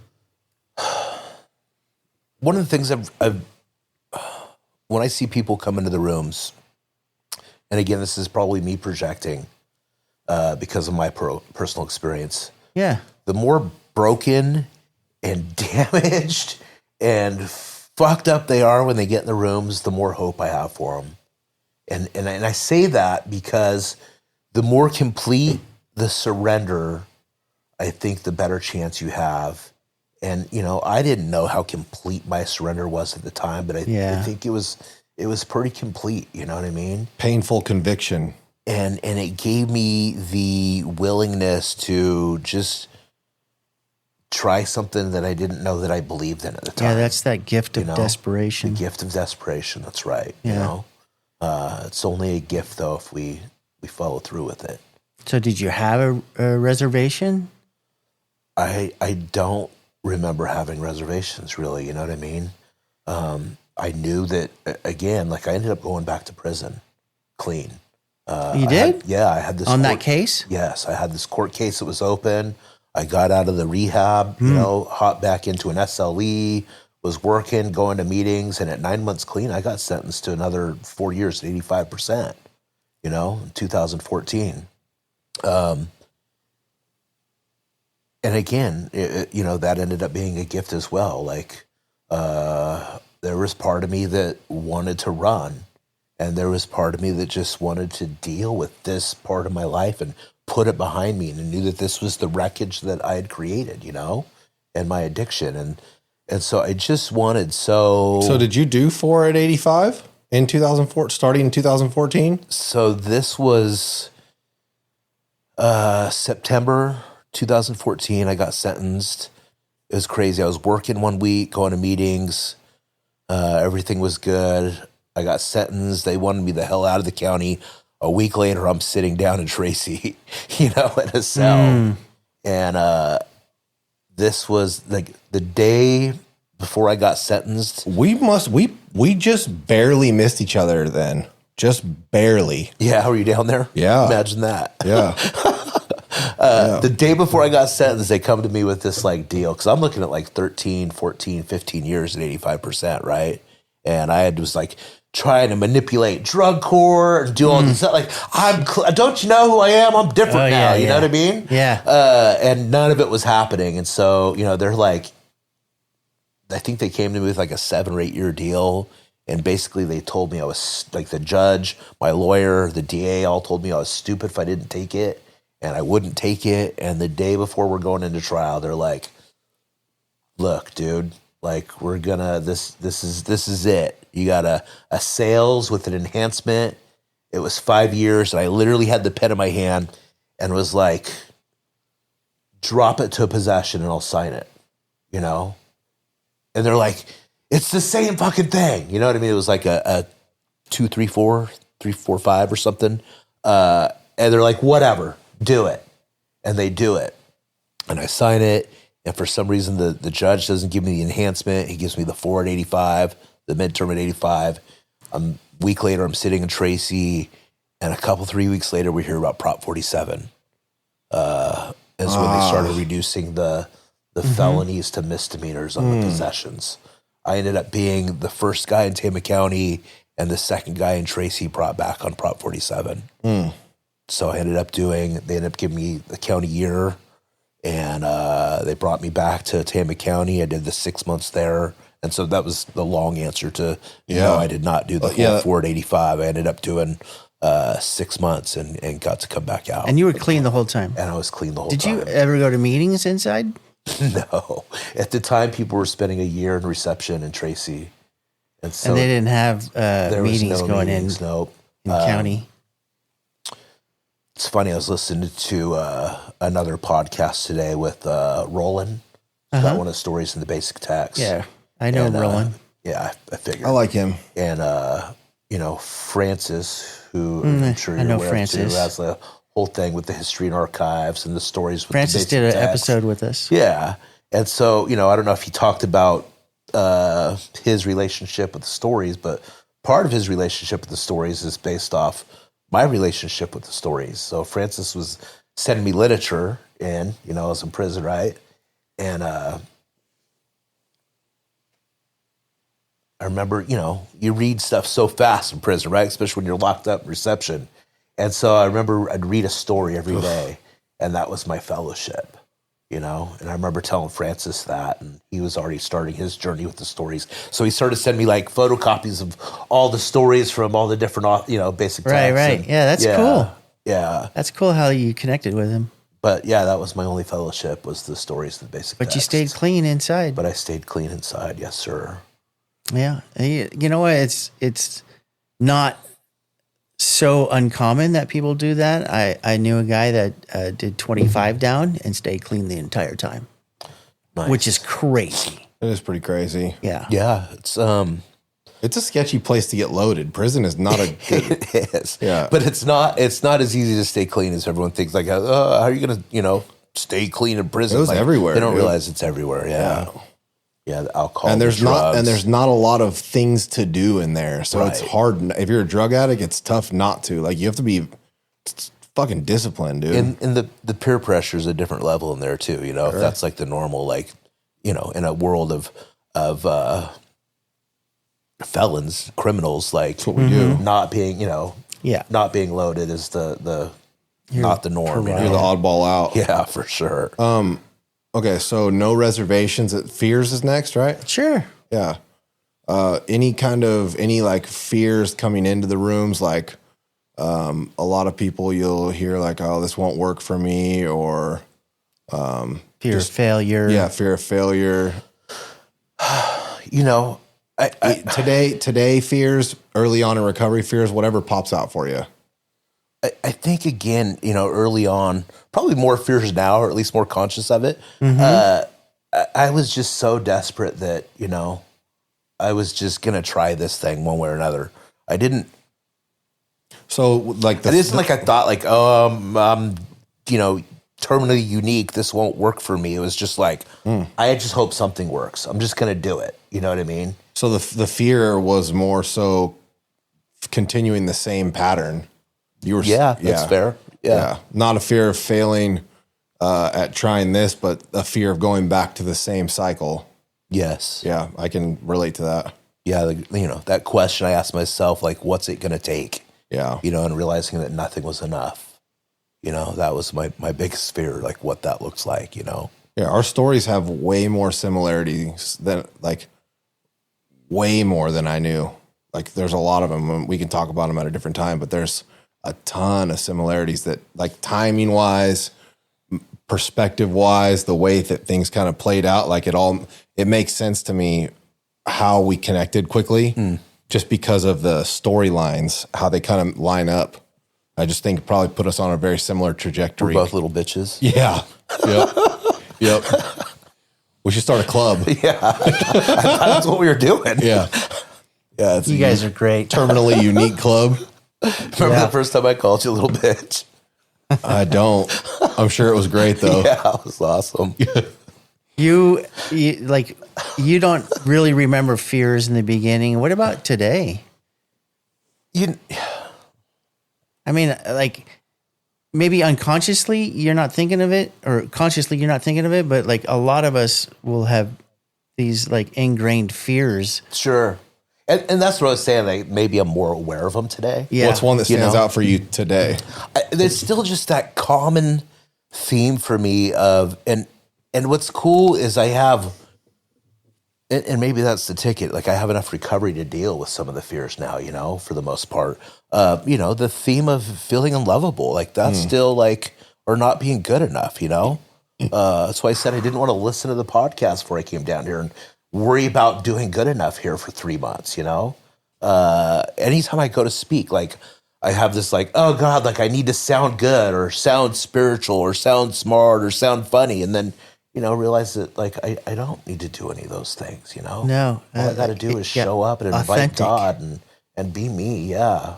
Yeah. Yeah, for sure. Those are the best shares that I listen to, or the authentic ones, you know. They're crying or whatever, or they're telling the truth. Right. Yeah, I get it. I really do. Like, fear, there's a lot of times we have fears like that we don't really put a pin on, but comes out like the more we talk about it. A lot of times, for me at least, I remember now looking back at my early recovery, one of my fears of failure, there was also a fear of, because of my childhood, it was the violence of my childhood. I had a fear of me hurting somebody. Yeah, I get that. So, I have that today still. still, I still struggle with it. Yeah. I've been locking my door lately because I had this image in my head the other day of, I know it's a little bit off, but it's the same part of my brain. I've been, we live in a gated community, yeah, and like, we don't have anything to worry about. Nothing. We could leave every single door and window open on our house and nothing would ever happen. But I've been having this thought creeping in my mind that somebody's going to come in the house and I'm going to have to kill him. And I don't want to fucking hurt anybody.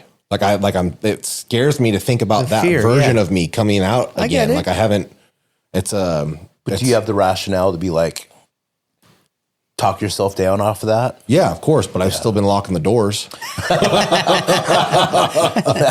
I understand it's not going to happen, but just in case. Yeah, dude. I mean, at least I can like try to deter that from happening. It's like some kind of, say it's like, Yeah. if I lock it, at least maybe that, maybe not, but How beautiful is that you're like care to not hurt anybody? you yeah, know? for sure. Yeah. That's why I don't date. No, that's cool. Yeah. It's You amazing. know? So yeah, like I bring that up because like I carried a knife for like first couple of years I was clean in case I needed it, and that fear of like because of the past trauma and the childhood and the violence and all that stuff, and it took me that many years to understand that I am continuing to ferment that fear, keeping a knife on me. And so I stopped carrying a knife. Ferment that. I like that. Yeah. Because that fear, started going away when I started to have a change of perspective. Like I actually don't need to fear harming somebody else or them harming me. Right. Because I've changed atmospheres. It's so deeply rooted. Some of that It stuff is, is so, I'm got therapy lined up. You do? I did. Yeah. I I'm so proud of you. Yeah. Yep. I've been talking about it for getting back into it again for a while and I just haven't. Yeah. It's lined up. So Yeah. that's good.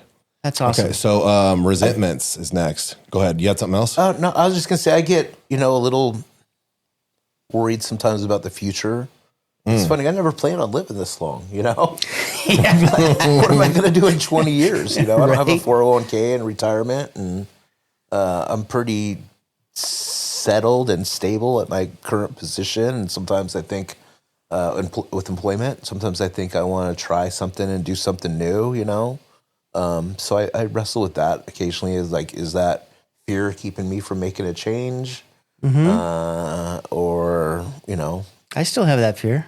fear of remaining the same. You know what I mean? And remaining the same has not always been a great thing for me. Yeah. Right now, though, life is pretty good and stable, and I need to reflect on Are that as you well. content? I am for the most part, and my job does continue to intellectually challenge me, and so it's good, So yeah, but then again, it's like, am I stagnant? You've experienced some growth there though too, haven't you? Absolutely, yeah. Yeah. The ceiling keeps getting a little bit higher for you there, doesn't it? Yes, and that's kind of the cool thing about it is because I am pretty much at the top of the food chain there. Besides the owners, is that this is an opportunity to grow something beneath me. Yeah. You get to be part of something. You're at a to be space part of with those guys where you can be part of that process. And so having that job and some of the skills I developed there has helped me in service, and, in Narcotics Anonymous, and then developing myself in service is reflected back into the leadership there that I get to use there. That's Yeah. pretty cool. I think I do the same thing, dude. I trip about the future all the time. My big thing lately, I've been waking up like, is this it, dude? I'm gonna be people managing this herd of humans for this is it. Right. That's why I ask, are you content? Yeah, it's tough some days, but you're also blessed. Like that's the thing I have to revert back to is like, all right, I'm blessed. Everything's Change okay. of That's right. perspective. Yeah, I'm blessed. I'm fucking I've got 10 other business ventures going in my brain at all times. I know, but all the time. I Dude, know you know what I'm you saying? do. But the good thing about that is that I'm not doing any of them anymore. Right. I'm just doing what I've gone back into my lane, You don't have to chase every thought I you don't. have. Yeah. So you brought up resentments. Yeah. Resentments is next. Yeah.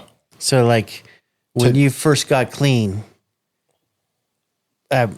you can say, "Oh, I don't remember any resentments," but dude, we all had Oh them. yeah, no resentments. That's my wheel well now. Now we're talking. I'm a resentment machine. Yeah. I think most of us are. I probably had multiple resentments in traffic driving up here. What's the I was most victimized 10 times. what's the most prominent resentment from early recovery, and then some, if any, some resentments that you're holding on today that you may or may not want to talk about? My father and my mother, From early recovery, that's what you're referring to. from early childhood to Right, early yeah. recovery to You've today. just brought that baggage just with as a- you. just as a whole. Absolutely. My father, How has it changed from then to now? I think like most of my relationships with other people, when you start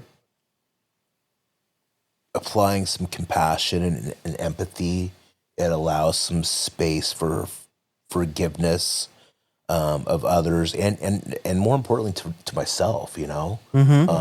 I look at self acceptance and acceptance of others is walking in shackles, something you may be familiar with, right?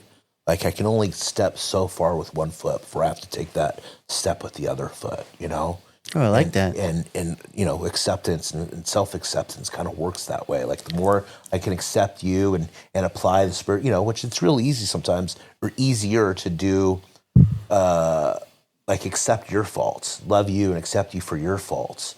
And if I can do that, then maybe I can do that for me.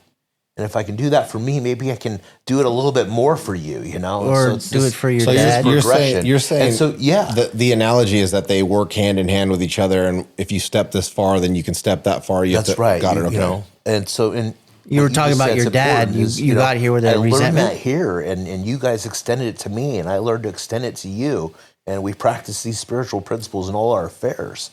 So if I start applying that towards the deepest resentments, like the mother and the father and Right. the family members, now I have the opportunity to do that.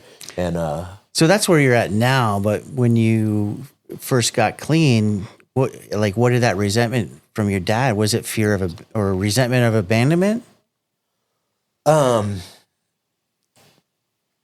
Yeah, and it took a while to identify that, because the hurt is the secondary emotion. I just still had the anger and the resentment, and so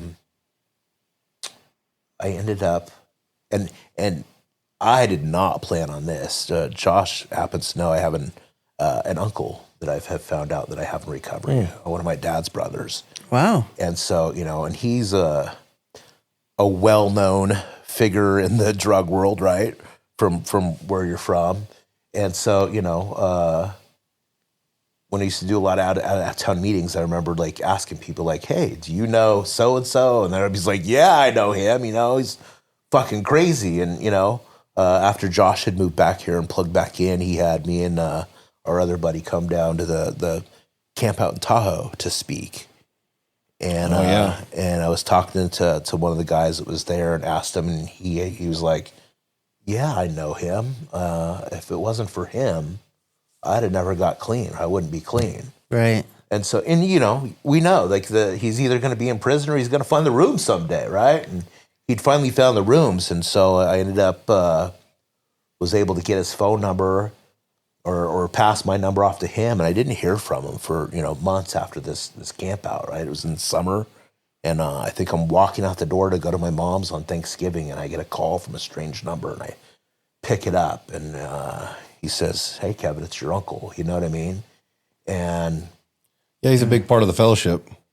and I wanted this to kind of happen. I thought it sounded like a cool thing. Like, oh yeah, cool. I got this blood relative in recovery. And so then the reality of like, oh God, like I have this direct contact now with my father, who I haven't talked to since I was 16 years old, and that was a tough reality. Like, I thought I had processed some things and realized that, that There's this still some stuff there, resentment is yeah. still there a lot more than I realized. That's what I was talking about, the unconscious stuff Yes. that we don't put a pin in. Yeah. So it was cooking underneath, you know what I mean? Like, oh yeah, I understood. Like, my part, his part, whatever, I got that going on right now. We're living with my father just recently, and I don't even know what the fuck's going on inside of me, dude. I'm serious. It's like all of a Move sudden, your resentment in. dude, I don't know if it's I like liked it. trauma responses for nothings. Just from his presence. I'm like, all of a sudden I'm like, I'm scared. Like I'm scared. I'm lacking self-worth. I'm questioning all my life decisions. I have to like really separate everything. That's the story that you're telling yourself in your head. Yeah, it's in reality, man. You're being compassionate to your father and trying to help him. Yeah, no, and I can see both sides of it. Yeah. So like, but I'm experiencing all these feelings and being like, whoa, dude, I'm feeling insecure. Wow, I'm feeling all the survival skills come right to the surface. And I'm watching them pop up, and then I'm like looking at reality, and I'm like, holy shit, dude, this is crazy. Heavy stuff. But the crazy, and this is really what got me back into therapy, is because I can't see the roots of all of those things that are getting triggered. I don't even know. I get that. Yeah, I can't see them, which is new for me because I've like you said, like I felt like I worked through some stuff and I did some things, and I'm finding out that there's way more shit that I haven't tapped into yet that's still rooted, like causing harm, in my life today. It's crazy. Did you ever contact your dad? So I wrestled with that for a minute. Yeah. That became a potential reality. His sister, my aunt, was always kind of like the glue, I think, of that side of the family. Yeah. And of course, she heard that, like, oh, Kevin, and next thing you know, she's calling me. And she's like, look, your dad's in hospice. Oh, really? Wow. Now's the time if you're going to, And I'm like, that's when I kind of was like shut down, like, oh, God, like, I thought I'd process through this. Do I want to do that, And I had to kind of wrestle with that for a minute and realize that, like, I probably wasn't going to go down there. But I became willing to, like, I didn't feel the need to see him, but I became willing to take the call, and I told her that she can give him my number, and if he wants to reach out, he can. Wow. And that didn't happen. But I had the opportunity to open my heart to be willing, Yeah, totally. And That's cool, man. yeah, So kind of, I mean, I'm not saying that like you cleaned up your side of the street, but you kind of came to a point where you let go. I was grateful to have that opportunity. That's so cool. Even if I never got to talk to him. Yeah. So that's your dad. What about your mom? I still see my mom regularly. She's in Red Bluff. She's old and you're as all fuck, good? And yeah, we are all good. Of course you love that. Of course you love that. The old guy's calling someone else old. I was see my mom. Baby. She's old as fuck. So I'm 53. She's mid 80s. And I still sometimes. How's she doing? That whole thing that you were just describing, like I feel like I started using drugs and hit puberty at the same time she was in menopause. And for a long time I felt like that was like our relationship was frozen there, right? And that's how we dealt with each other for a long time. And I remember being up there, this is probably at about 3 or 4 years clean. And, it kind of had gotten to the point where it's like, I'd still go see her, but when like it started getting toxic. Or I felt myself reacting, I would step away. Yeah. You know what I mean? But usually I would react first. And I remember sitting there one day and having conversation when it was her and my mom, me, my mom, my sister. And I feel my she does this thing where she like asks you a question and then not listen to the answer and ask you another question and talk over you when you're answering. And it just always drove me crazy, right? It's just how her brain works. And for the longest time I tried to control that, you know what I mean? Like yell at her about interrupting and yell at her about, being like, be totally disrespectful about her being disrespectful, And I just remember this day so clear. Like she's doing this thing because she hadn't seen me and she's excited. She's asking me these questions and not listening to the answers. And don't you know how important everything that I have to say is, you know what I mean? And I feel my blood like starting to boil and I feel myself starting to react. And I see my sister. She's like, okay, Here's where they do that thing they do, and Kevin explodes and leaves, right? And I just remember being like, that realization hitting, like, you can't control her, you can't change her. And so I started asking her questions. And I started interrupting her and asking her questions, like turning around. It was like playing, right? And it took her a minute to like realize what was happening. And we all started laughing. She's like, I know what you're doing, you little shit. You know what I mean? That's awesome. And there was just like change, you know what I mean? And it really hit me like, something had changed and it wasn't her.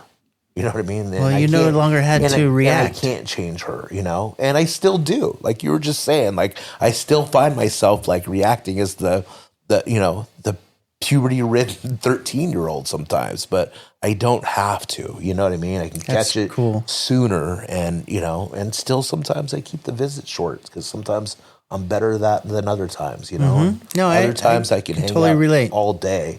I was the guy who actually ended up in my addiction. Before I went to prison that first time, had bought a house like 2 doors down from my mom, from a friend of the family. And I would still be the last one there on Thanksgiving, I literally had 50 yards to walk, and it would be the last one there and the first one gone, Yeah. And later on, like I was a lot of times the first one there and the last guy gone. That's very cool. So you cut that resentment with your mom is kind of like washed. Yeah, and it's still hardwired. I still react sometimes, but for the most part, it's wash. That's good. She did the best she could with what she had. That's compassion. Yeah, that's a good place to get to. And I'm grateful for her, and her efforts. Yeah. And, probably learned more from her about hard work than I realized for a long time. Well, there's that. What about other resentments? Oh yeah. Other resentments? Yeah. I resented my brother for a long time for introducing me to drugs. I resented my ex-wife for getting clean after we split up. You know what I mean? Like resentments towards yourself? Resentments towards myself, towards how much I degraded my life and how long that went on. And, and even the position I'm in today that I talked about, like not having, the financial security as I enter my golden years, I think it's real easy to be spiritual in a meeting, right? Or at church. I think... You go to church? Hell no.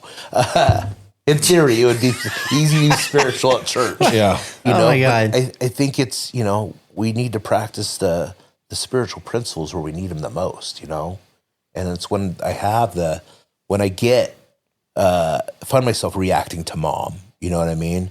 When I find myself like beating myself up for, what I'm not instead of what I am, when I start blaming other people for the position I'm in, that's when I need to apply the principles the most, And for me, all that shit's in your head. a lot of times, gratitude is gateway. You know what I mean? Like I can start with some gratitude and work from there, be grateful for what I have today and who I am today and kind of be in the here and now and, So not really any heavy resentments.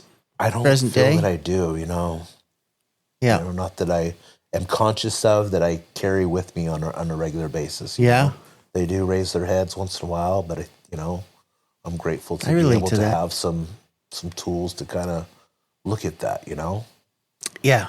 I get that. Like I don't really feel like an overwhelming resentment, Right. but it'll come up like if I'm driving and I get in the fast lane and there's a Prius doing 65 in the fast These lane. are the worst. Yeah. So that creeps up on me. I'm just, telling the truth. Absolutely. When my boss doesn't agree with everything I say, Right. like my initial internal reaction is, anger and resentment. Yeah. You hear feelings aren't facts all the time in says the that. rooms. I like to add, and I didn't come up with this. Feelings aren't facts, but they are indicators. And that's good. Anytime I'm feeling some sort of a negative feeling in response to a external stimuli, it means I'm probably moving into some sort of form of self-centeredness, Mm-hmm. I'm not getting my way. I'm not, things aren't working the way I want them to. Expectations or something, attachments of some sort. Yeah. Yeah. That's true. And so I get Yeah, to, that's probably the most common trigger for I get feelings, to I would look at imagine. that, Yeah. This isn't what I thought it was going to be. I can't afford resentment. I'm uncomfortable. Oh, I hear you on that. Justified or unjustified. Yeah. And justifieds are resentments are the worst because we think that we have the right to hold on to them. Yeah, that's all in our head. It's all in That's our when head. I would tell Josh tough. to do the It's 2-foot tough, drop. dude. Well, Sadie was just going through something recently, and she was having her process, and whatever she was going through was starting to bleed out into the household, to the relationship, even. And I'm trying to not project the effect that she's having on me Right. onto her because I want her to have her own process. Yeah. But I'm starting to get resentful. Right. And I'm starting to feel like this is a justified resentment and fuck this. Like it starts building up and I start telling myself all kinds of stories. And, I'm sitting in it and I'm like, dude, this is not okay. Like this is like, and I'm so grateful today to be healthy enough to see, know that that's what's happening. Like I know that, all right, this can't last much longer. I'm trying to allow whatever she's got going on to happen how it needs to happen and not be part of that. But also how long is it okay for me to sit in this because it's starting to cause dysfunction internally with me and being able to see all that and then navigate through that. Still. Yeah. Give her the space to do that, but also respect yourself and your own boundaries. Yeah. That balance is tough. You know? And then when it was time, we were able to have a conversation and, process through it together, which was fucking great, but yeah, resentments. I say that, I'll say you said I can't afford to have resentments today. Me either, dude. I do not handle them well. Like when I'm feeling that, I'm like, I can't be in this. Like I sat in that way longer than I normally would. Right. Because I really care about her. Yeah, very much. So I'm typically I won't sit in it at all. I'll just be like, no. Which also means you're probably the most sensitive to her.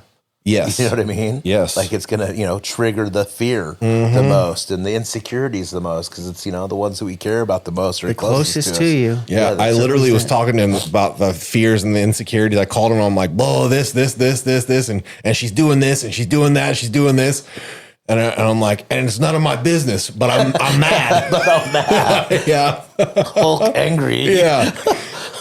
Yeah. All right. So fears, resentments, defects. reservations, defects. Covered reservations. Yeah. Defects. What about them? So the defects that are showing up for you today? We'll do defects and assets. So defects. Defects that are showing up today. I am an expert in willingness. And I say that because Is that sarcastic? No. I say it funny because He's painting it. I'm very resistant. And so I provide myself lots of opportunities to practice willingness. Okay. You hear a lot of people in recovery be like, I don't know how to say no. I'm like, I don't know how to say yes. I hear Kevin, and it's going to be a question. Yeah. And my thought is nope. I don't know if it's from dealing heroin for so long, you say my name and I think, nope. You just don't want to get involved or whatever they're going to do, they're going to ask something of you. I think I've learned that all the spiritual principles are usually supported by multiple. I used to do Venn diagrams when we did this DAS meeting. What's the defect that we're targeting here? I'm a little bit lost. Unresistance or reluctance? Reluctance, okay. Well, what I was saying unwillingness is most spiritual principles are kind of supported by other ones, and the same goes for defects. Oh, got it. Okay. So if I'm resistant, it's probably because I'm self-centered. You know what I mean? I'm selfish, and maybe it's fear. I'm just I don't know. I just say no. When people want to ask me stuff, but I end up doing it. Do you want to come to drive 2.5 hours to do a podcast? Nope. But it gives me the opportunity to come and do it, Again, I find that I am still self-righteous. I'm still judgmental. I look at other people's programs, and my program's not always great for sure, but I don't approve of a lot of other people's programs. I got a different perspective on that. Like, you know what they say, it's been said in the rooms that we don't judge, right? Which we know, if we're being honest, that's false. Sure. That's just a saying. It's not really true. Discernment. Because I've been like having to Then sponsor they tell you to shop. stick with winners. Yeah, and then aren't we all winners if we're clean? Well, and how do you decide who's a winner if you're not judging? Right. Sorry, go ahead. No, that's my point. Is Yeah. that like, how do I know who I want to hang out with unless I am? And this is where I change the term. Instead of judging somebody, I don't know if this makes any sense, but I'm assessing their behavior Sure. to see if we're on the same vibration level.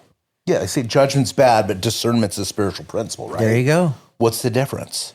To me, now here's the thing. Maybe and this is ego. what I was getting ego. to. There's judgment of like kind of the synonym of discernment, right? Like, weighing the situation, evaluating the circumstances, kind of what you're describing, Yeah. right? Looking at it. But then there's, because that's what the judge at court does, but then there's the sentence. He makes a judgment. And so when I sentence you, I can use discernment to decide if I like what you're doing or not. But when I label you and cast a judgment, Yeah. that's when it becomes a negative thing. Kev, that's really, really good. Well, I get to explore that because I'm a judgmental motherfucker. No, right? but I like that. And so I get to practice empathy and compassion. That's a Because, really good analogy. again, It is. when That I'm works judging well. you and holding you to an unfair standard, what am I doing to myself? Yeah. No, I like the way you put that because I've always like, It's subtle, but it's very precise. Like Yeah. the little bit of difference Yes. creates a little bit of clarity on like the difference between judgment and discernment. And I think that you hit it pretty As good soon there. as I'm labeling people, I'm isolating myself, that's good. separating myself, and we all know how that works out for us. I recently had a thing. Nobody benefits when you're talking bad about somebody else. Nobody. Yeah. I don't think anybody benefits when you talk bad about somebody else. Like you may maybe there may be a circumstance where you may be like, hey, if you're like somebody's like, oh, I'm going to go hang out with so-and-so, we're going to do this. You'd be like, be careful. Or like, maybe that might be something based off some information you have. But I was thinking about it the other day, like, we're a bunch of damaged individuals in the rooms and there's so much gossip and bullshit and all this. Yeah. I was thinking about it. Literally nobody benefits from talking bad about other people behind their back. And I do this myself. I'm especially people that I'm close with. Like there's this natural inclination to be kind of cliquey, and like you've created a little safe spot. So inside your bubble, it's easy to be like, oh, well, that he's not inside the bubble. And I'm, like it's easy to do that. And I was thinking about it and it's not helpful at all. But I was thinking about judgment. That's why. What if we were all plotting on each other's healing? You know what I mean? Hey, that's good. Instead Yeah. of just like trashing each other, Yeah. It's not But a good again, look. part of that is you have to be able to identify some of the defects in our fellow members. Sure. But what are you willing to do about it? Yeah. Am I going to label them, judge them, and cast them aside? Or am I going or to set a good example. Yeah. Yeah. So set a good example. But again, like it doesn't necessarily mean I want to allow that shit in my life, I think acceptance is another one of those terms that get twisted around here. I think a lot of times we look at acceptance of like, okay, like Josh is just an asshole. I have to accept that. You know what I mean? I think the acceptance is the identification. Like, okay, I accepting you as an asshole doesn't mean I allow it in my life. It means I see it for what it really is. Yeah, there's multiple applications of principles that have to be used at all times. Like you can accept me, but then also set boundaries. Yeah, absolutely. Josh and I had talked about that through a lot of step work, is that we can love somebody deeply, but from afar. Yeah, unconditional love is a very, very powerful principle. Super powerful principle for me anyway. I think for all of us, it's what Yeah. we really truly offer each other, Yeah. Or want, or been seeking our whole lives. Absolutely. Yeah. I never had nourishment when I was, like the love and compassion as a kid. So that's what I I saw it when I got to NA. This is the only place I found that you come and you put your worst foot forward first.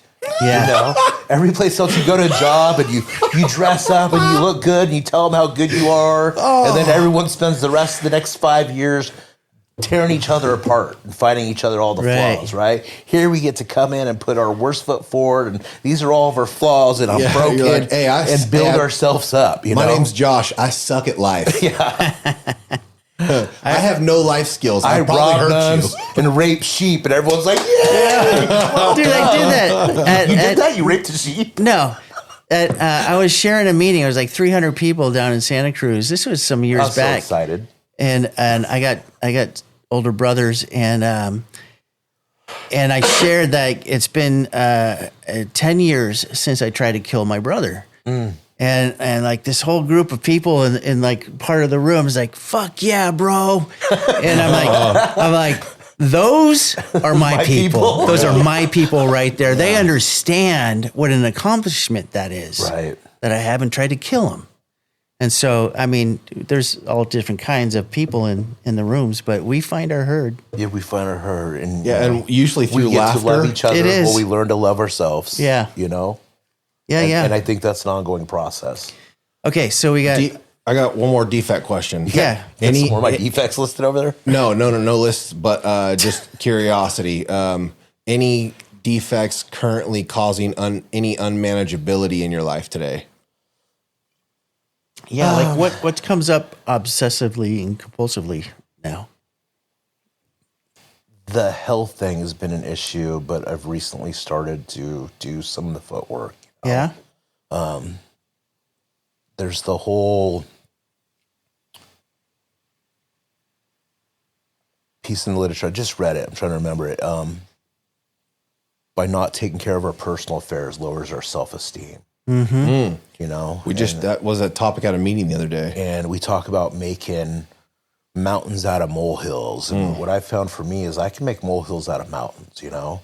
I can completely become derailed about the guy who cut me off in traffic. You know what I mean? Or, you know, like, oh my God, I got this sliver, you know, I think I'm going to die. But then ignore a toothache for a year or not deal with obesity for 2 years, you know? Like I blew up just before the pandemic, you know, and the pandemic happened and it just got worse. And so here I am, you know, 4 years later, like still dealing with health stuff that I just minimized for a long time. Me too. And so, you know, what happens with that when I don't deal with, you know, my personal affair in this case being like taking care of myself, like I start to feel worse about myself, you know, and it starts affecting me in other areas. And so, you know, obviously I didn't get skinny in the last 6 months, but I feel better taking that first step forward on that path, you know. And I have to, you know, I say that out loud because I'm prone to repeat these behaviors in other areas of my life, you know. These patterns of not taking care of just simple things. It's not that tough to do, you know what I mean? Me and Sadie talk about this. We practice holding each other accountable in that area of life, like by choice. Like we're like, hey, like let's help each other here, you know? Yeah. And with the small stuff, That's I'm really, really good at the big picture shit, and she's really, really good at the small stuff. And so we kind of counterbalance each other in that way to where like, she's like, hey bro, did you fucking floss tonight? And I'm like, oh shit. Or sometimes I'll be pissed off and be like, nope, and I'm not gonna. But you I'm know, 12. yeah, yeah. But it's, you know, it's that stuff is the little stuff. yeah, because adds it up. really does affect the self-worth so much. Like something as little as like giving myself a haircut, shaving, lining up my beard, and going to get my eyebrows waxed. Like that can literally change a week for me. My whole week will feel better. Yeah. Like, you know, like keeping up on my shaving every couple days I shave, like man, it changes my life. It's crazy. It's not always just about opening my step work. Sometimes it's just doing the dishes or paying the bills. You know what I mean? Yeah, fuck yeah. Like letting all that, you know, unmanageability raise its head in other areas of my life is going to cause me to feel guilt and shame on some level. And what level is acceptable for that? We just came off of like a month and a half period where we weren't doing any episodes. I was going through a health thing. Okay. And so I went from, a very manageable pre-diabetes to like 11.6 A1C rating. Yeah. And, the doctor's like, you're still alive. And so I had to make all these changes in my life, and I made it willingly.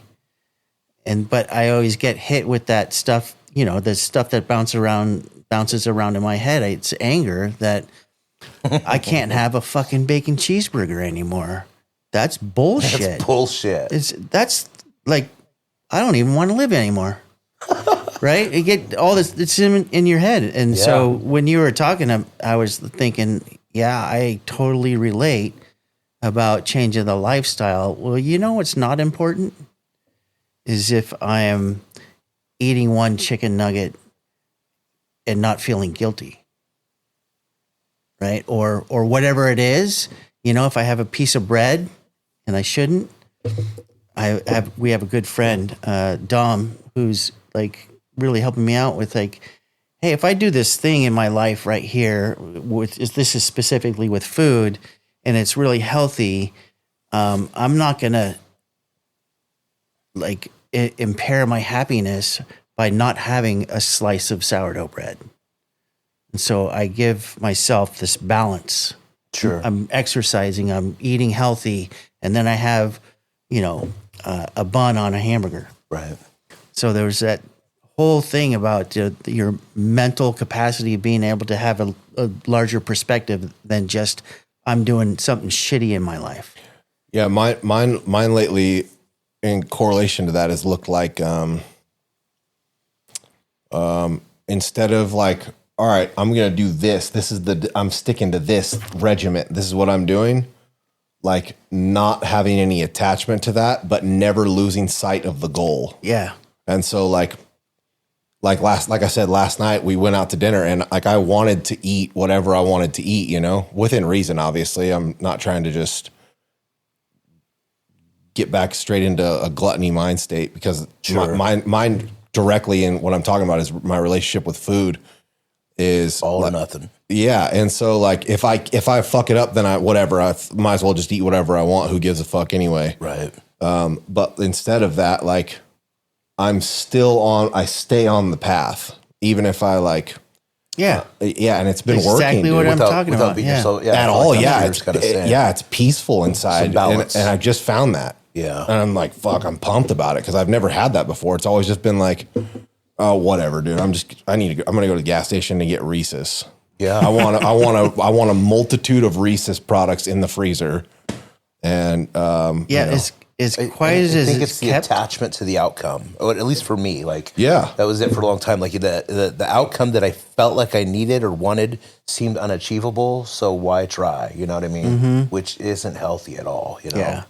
So I it's was like, going to say, okay, I gotta, like you guys taught me here, do the work and leave the results to God. Yeah, that's good. As quiet as it kept, food is a big issue for addicts. You can't we abstain. get clean. You can't just abstain. You know what I mean? Yeah. It's the biggest one for me. I was talking to Sadie about this the other day. Like, obviously, I have a bunch of work that I still need to do on myself internally. But Don't we all? yeah, but food feels like the last frontier for me. Like it's the last. I agree. It feels like it's the last Absolutely. big hurdle where I'm like, I mean, obviously, mentally, I have, and spiritually and emotionally, there will always be stuff I can do, but it's food that looms over Your current manifestation of obsession and compulsion. Yeah, it's crazy, dude. It's crazy how much control it has, and it's the last frontier, dude. I feel that, Yeah, it's Do you- tough. I wish I could be clean from food. Yeah, that's what I was going to say. Do you ever the change in your lifestyle today is I relate to that. Do you ever look at something and go, "Oh, I used to eat that"? No, like I was talking before we're on the mics here that there was even a point in my life during heroin abuse where I ate very healthy. Oh And yeah. so I've always kind of been Vegetarian. like, and I've detracted from that, but I've always kind of believed in eating at least whole foods, foods without a whole bunch of ingredients. Dude, And processed so I kind of shit innately is know so that bad. processed shit is just bad, you know? It's so I bad. obviously can stay fat on whole foods, you know? I try and a good indicator for me is when you look at your shopping cart and how colorful it is. Because if you're that's buying healthy interesting. food, you don't have a bunch of really colorful packaged items. If you're just buying vegetables and meats, you know, and whole stuff. If I start seeing some bright colors in my shopping cart, I'm probably shopping hungry and going in down boxes? the snack aisle. Yeah. Yeah. The colorful packaging in pretty boxes funny. and bags. I mean, it's All relatable. the shiny shit. Yeah, they make it more shiny and colorful, look attractive, but it's just horrible for you. Yeah, it really is. So, All right. you know, I'll take that all back. Cake. Yeah. Assets. Sometimes I really You want see some cake cake and I when go, see "Oh, I used cake." to I'm eat- like, oh yeah, that looks great. Yeah. What's your favorite kind of cake? White with white frosting. Okay. Wedding cake, even though I hate weddings. Nice. Speaking of weddings, he's going to do the ceremony at ours. Oh, you're kidding. Yeah. Awesome. He's never done it Blessed before. is that? Wait, you're getting married? Yeah. Yeah. Fucking Nice. crazy. Yeah. It When? is. We're not we have a positive. date? We're actually going to look at a venue that we're pretty pumped about tomorrow. And then we're thinking probably around this time next year. Nice. Yeah, early June, late May. Pretty I don't cool. She doesn't want it to be cold. I don't want it to be hot, so we're trying to find that. Spring. Yeah. And I mean, if The we coast maybe is the answer for that. it could be. I think we love Grass Valley so much. And I think that I can if it ends up where she's like, I'm too scared to have it this close to May or whatever, you know, whatever that time frame looks like, or she's worried about being cold, we can have a reception at the river or something. Like I'll figure some way out to counterbalance sitting in a hot tuxedo under the sun for a few hours. I'll, you know, whatever. We're doing formal. I don't. Undetermined. Yeah, I don't think so. We both are really simple. Like that may change for her along the way while we're figuring it out. But for me, if we had the people that I care about and some good food, I don't care what it looks like. I'm going to wear a Pendleton. We're gonna eat some bread. Yeah. Me too. Nice. Might even have a piece of cake that We're day. gonna do pizza. All right. Yeah, we want some gourmet Oh, I don't pizza eat with pizza. with fruit on it. No, I'm kidding. You don't eat pizza. All right. Sorry. Assets. Assets. We got off on a tangent Yeah. there. Yeah. So how about your assets? Most prominent assets for yourself today. I think the most prominent for me is self-awareness. As far as spiritual principles go, it's Really? primary for me, because I need to, we talked about resentments and the feelings aren't facts, that they are indicators, to be able to really assess what my motives are, what my current manifestation, the resentment machine's current manifestation of resentment looks like at any given moment, what my intentions are, how I'm reacting to situations. And I think, honesty, open-mindedness, and willingness kind of takes on some new meanings when you're still really trying to apply them to your motives and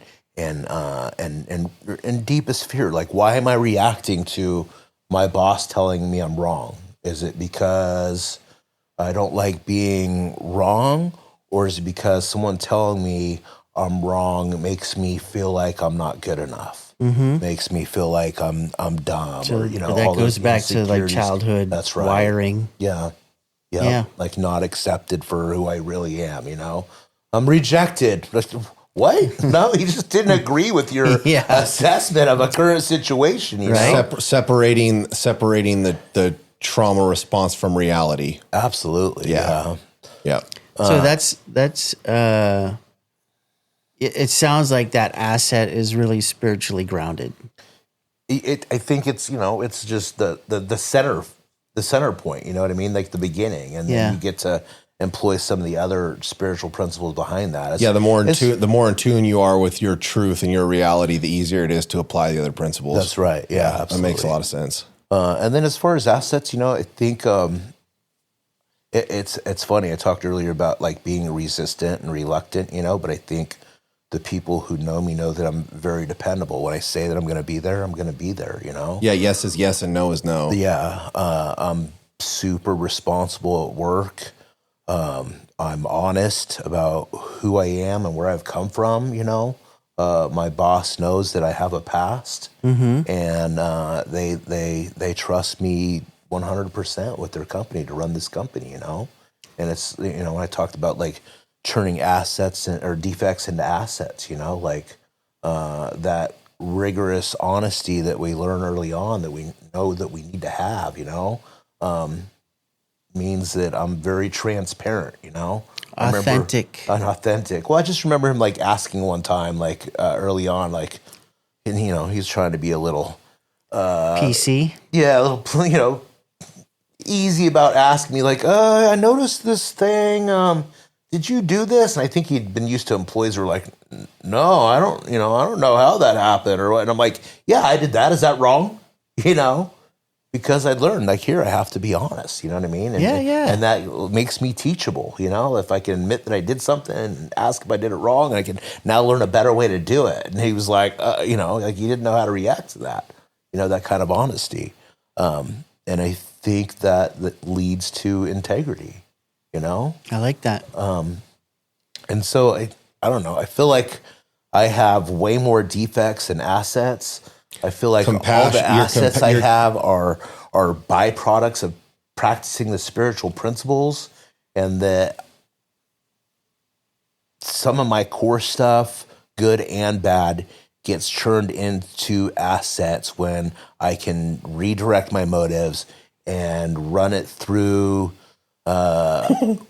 run my behaviors, my words, and my actions through the filters of spiritual principles. Does that make sense? Why are you laughing? Because I like as he's saying it, I'm hearing all the words that you were before you said them. I was hearing all the words you were saying, and you said all the words. Oh, nice. Yeah. I just want to point out compassionate, respectful. You're of service, consistent, stable, safe. You're a safe place for a lot of people. I know you are. Yeah. Those ones stand out for me that I thought I appreciate that. Yeah. It's funny sure. too, because I'm like, I get all like emotional hearing, you know, some of this nice stuff about myself, and hearing safe. It's like you're like the third person who's That's- described me that way in the past couple months. And it's like, You know what? who am I? I still don't know me sometimes. For me, you know what that's I mean? the pinnacle right there. When the first time somebody said that I was a safe person to be around, I was like, Yeah. I never, Yeah. never thought of that. Right. But Yeah.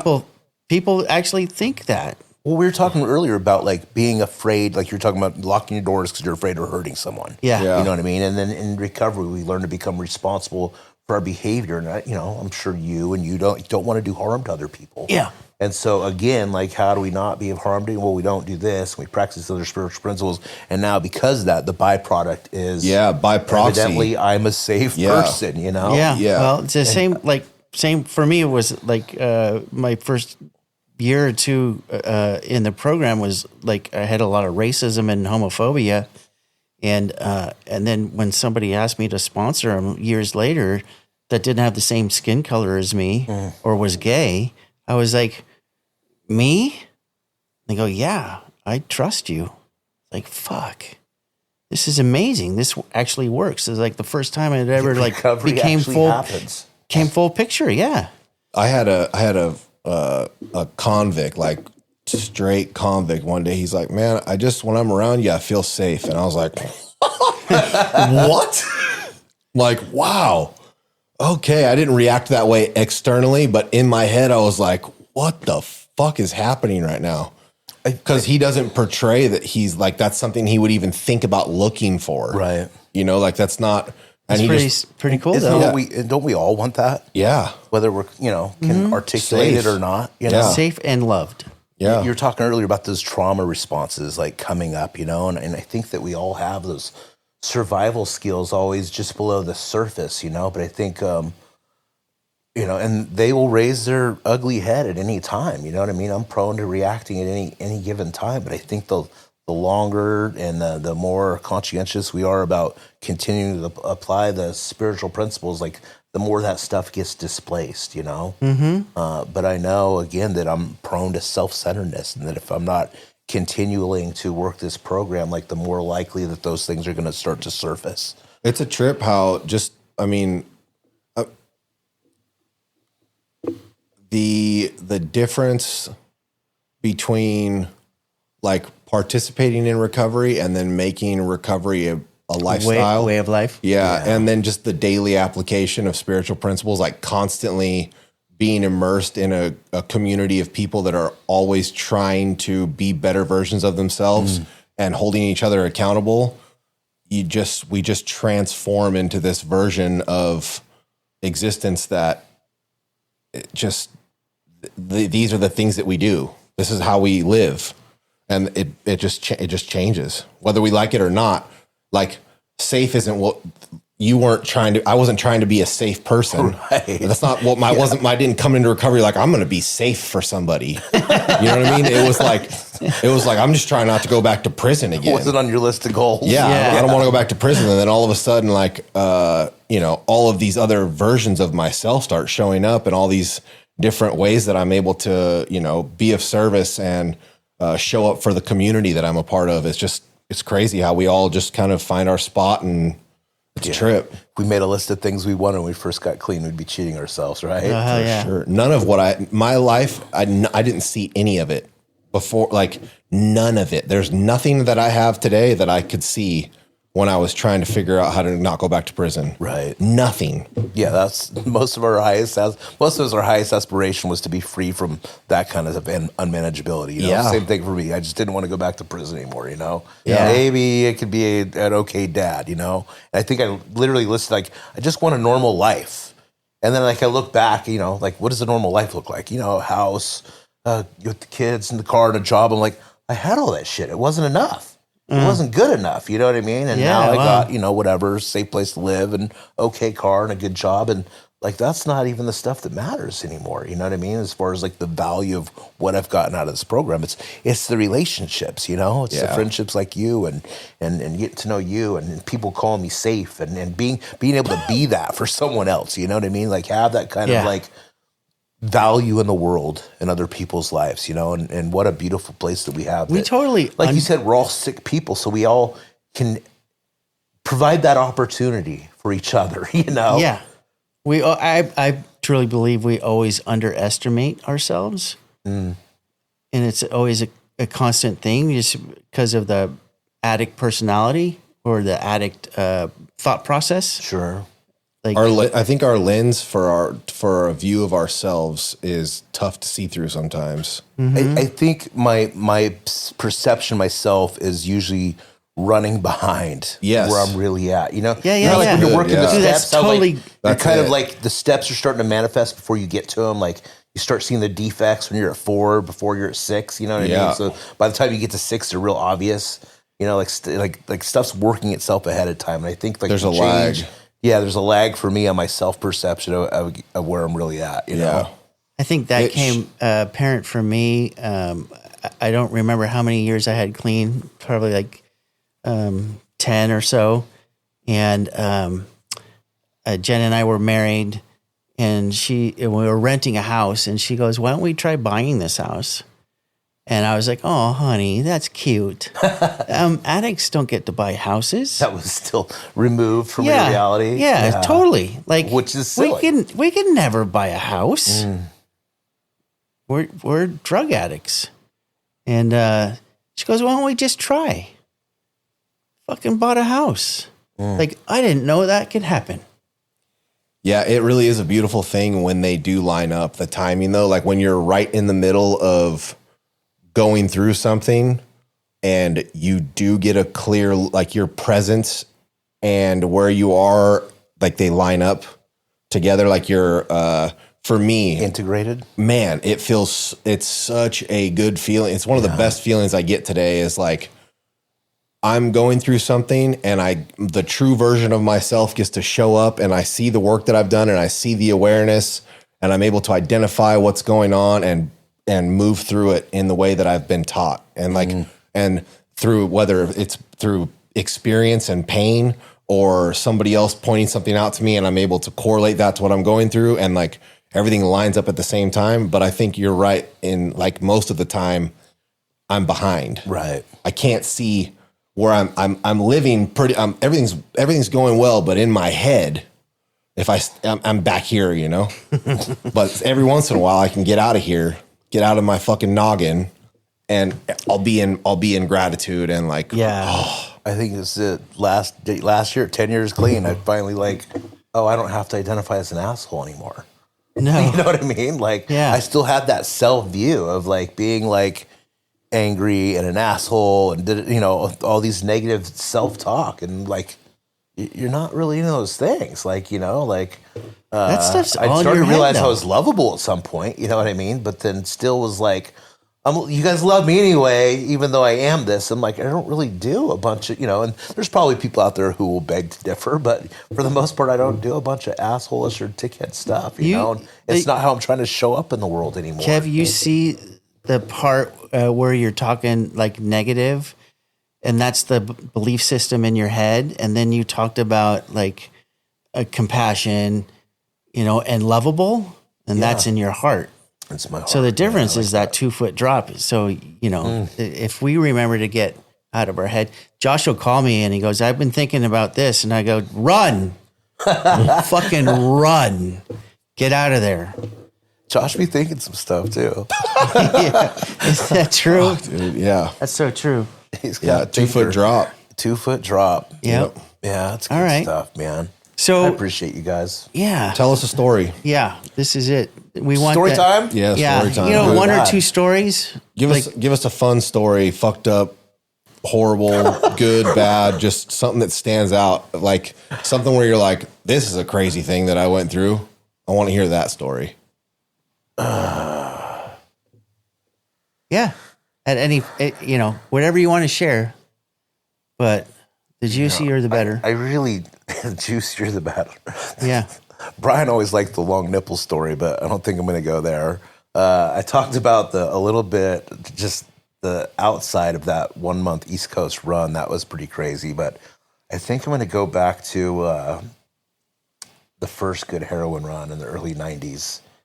And I had this buddy, again, the one that I went and shot up with the first time. We found out that he could go to, and this guy, little, you know, probably 5'4", 100 pounds, hippie kid, right, from the East Coast. We found out that he could go into Mexico. We found this doctor, and he would fly down to Texas, shoot into Mexico, and see this doctor for liposuction consultation. And then the doctor would write a script. He would go to the pharmacy run by the doctor's wife and kid downstairs and pick up a bunch of roofies, Quaaludes, Valium, Xanax, Percocets, you know, just this whole gamut of pills. So this 100-pound hippie is going down for liposuction consultation and getting these pills, you know. And so we started, and again, this is in the heroin days, and you know, we were doing a lot of other experimentation, doing ketamine, and then we started doing the pills on top of that. And so like he did that once or twice. And then, like by like the third or fourth time he went, he's taking like 5 people with him. You know what I mean? No Paying way. for their trips, getting all their scripts, them giving them like a bottle of Valium, and keeping the rest of it themselves. So, again, I don't know what I guess just being on the road for so long, I always like had this like felt more comfortable in hotels sometimes than in a house, you know. Plus, I'd want to take the heat away from the house. So I had a place I was staying at up in Portland at this time, but our other friends would come down, and a lot of the weed we were dealing back then, again, this is before the medical marijuana, was all the BC weed, right? From British Columbia. Had this, his other buddy would come down from Washington, bring us the BC weed, and we'd go stay and when they came down, they wanted to party. You know, and so, because, you know, I could get coke, David had heroin, and we had all the pills. So we ended up at this one little shitty hotel with like 3 or 4 rooms all right next to each other, and this Mexican restaurant that was like sat in the parking lot of this hotel. And What city are you in? This is Portland. Okay. This is where most of my craziest stuff happens, in Portland. Okay. And we'd go in there, and they had this drink. It was called like a Consuela or something. And it was this big ceramic bowl full of ice and like 5 or 6 different shots and fruit punch, right?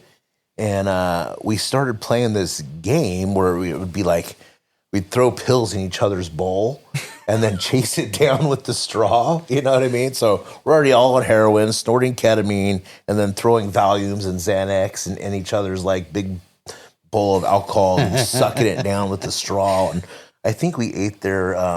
We did that a couple nights in a row. And by and we've been at this hotel now for 3 or 4 days, and we're just a freaking rolling wreck, right? I could picture that. I think about the third night we try and roll in there, they're like, no mas. They wouldn't let us in, you know? That sounds like a fun time. It got to the point where like some of my friends were not allowed to come over to my house without their wives coming with them, because I lived in this big, weird, old antique house with lots of bedrooms and a giant basement. And people would come over there and disappear for 3 days, you know? Remember my friend Manuel one time, him and this girl that would come out to be with me that I'd met in Colorado, who I ended up kind of like trying to push away. And then she ended up with one of my friends. They like were in the basement, I guess, one point for 3 days. And we didn't even know I thought they'd left. Oh my God. Crawling out of the basement, you know, like, oh, you guys have been down there this whole time. It was horrible. And this was just, this was just normal, everyday stuff. Yeah, that's insanity right there. It was good times. I want to hear about the long nipple. I don't think you do. You really want the long nipple story? I mean, Josh you does. brought it I up. know that. Yeah. I mean, you brought it up. You got time for this? Yeah. Yeah, we got time. God. So this is we're coming back into the 2000s, right? This is after I got on the OxyContin. The wife had left. I went crazy, started using the OxyContin. Psychosis? No, not just, I went wild with it. Okay. Not that kind of crazy. I don't know. He could have been. So I was hanging out with a bunch of younger kids because that seemed to just be the market for the OxyContin. And I had these two, this one that I hung out with, was kind of one of my girlfriends, and she had this other buddy who was kind of like one of those painted, kind of half normie, but total drug addict, but like never understood like all the rules of being a drug addict, and a guy? No, this is a chick. Okay. And she calls me. She's like, hey, she wanted to get something, and I'm working for myself at this point. I have a pool route, and I'm like, okay, I'm taking lunch at 11:30. I can meet you there, And she, hear the knock on the door, peek through, and it's her and there's this other chick, like why the fuck is she, bringing this other chick over, right? Oh, well, of course, I find out later, like the chick has the money and isn't letting her go with the money, right? And she wants to get loaded, so she needs the chick with the money. And sure. She needs to bring her, and so she brings the chick in. And we always, I don't know why, but I always hung out in my room. Maybe it's the hotel room thing again. I don't know. Always hung out in my room. Like, had a whole house with the kids. The room was mine. That's where we got loaded, right? So we go back to the room. We're smoking, whatever. I meet the chick. She buys some. I smoke some of hers because I'm a good addict like that, Make her buy it and then make her give me some. Oh, yeah. And then she's got to give the other girl some. And they leave. I go back to work. Next day, come home for lunch, smoke a pill like I always do, right? About 11:30 or 12. Knock on the door. The fuck? Like, I'm not expecting anybody, Like, this is weird. So I peek out. It's the same girl again, except for this time she's by herself. The extra girl, right? The one that I didn't know. Oh, hey, I was in the neighborhood. Some bullshit, you know what I mean? All right, come in, She comes in. We go back to my room. So that's where I smoke, right? And, of course, she buys, and she's like, oh, I'll share with you if you can get me one or whatever, I'm like, okay, yeah, I'm going to smoke half of hers, too. Make her buy it and smoke half of hers. And so, we're hanging out there, and I'm like, she like, second day there, right? She like kicks off her shoes, gets all just comfortable in my bed. I'm like, this chick, who's this chick thinks she is, right? And I'm looking at her and, I'm like, see what I can get away with. You know what I mean? Kind of thing. So I start, kind of touching her, playing with her, a little bit and kiss her a little bit. And I go to like put my hand up her shirt. She's like, she gets all like, no, don't. Like she gets kind of weird about it. Like, she just came in here like she owns the place. I've known her 15 minutes. You know what I mean? She's let me do all this, but as soon as I try and put my hand up her shirt, she gets all weird, right? I'm like, why is she doing this? I'm like, what's the matter? You got, I know she has a kid. I'm like, you got stretch marks? Like, no, like, I'm like, it's, it's okay. I'm like trying to figure out why. And and I'm being funny. And I'm like, you got, what's the matter? You got long nipples or something? She's like, no, like gets all weird. I'm like, oh my God. No. She's got long nipples, right? And so I do what any good addict would do in this situation, right? I got to see them nipples, dude. I'm like, oh, I love long nipples. Yeah.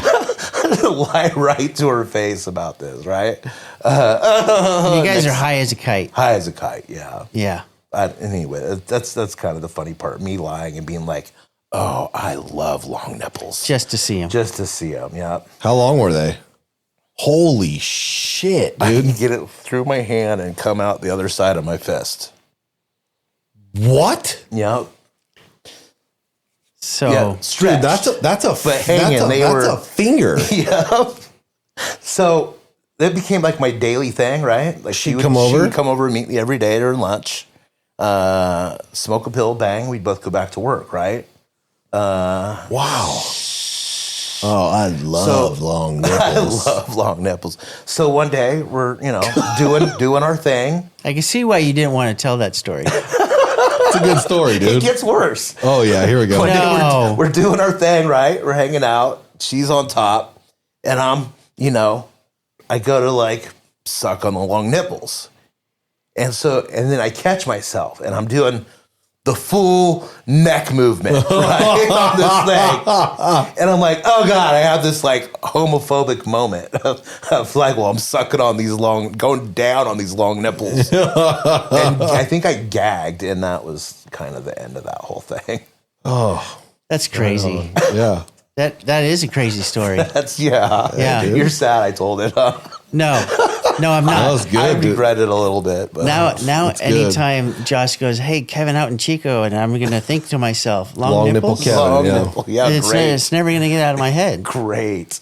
Kevin, long nipple story. Well, it hasn't gotten out of my head yet, obviously. Yeah, he's still traumatized by it. I'm doing the neck movement, holding that thing and That is everything, crazy. dude. Well, shit, that's a good one. Glad to- I got that off my to- chest. yeah, thanks for that story. Yeah, you're welcome. Anything else, Josh?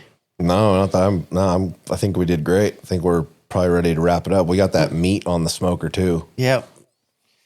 Yeah, so thank you very much, Kevin. We really appreciate you coming out. I hope you stick around and have some lunch with us. I appreciate just hanging out with you guys. And Nice. talking recovery. Yeah, it was good. Cool. Yep. Well, Right on. Thanks, everybody. Love you guys. love you. Bye. Thank you for listening, and we hope you enjoyed the episode. Often you will hear addicts referring to a specific 12-step program or rehab. These are personal stories. We do not represent any of the programs.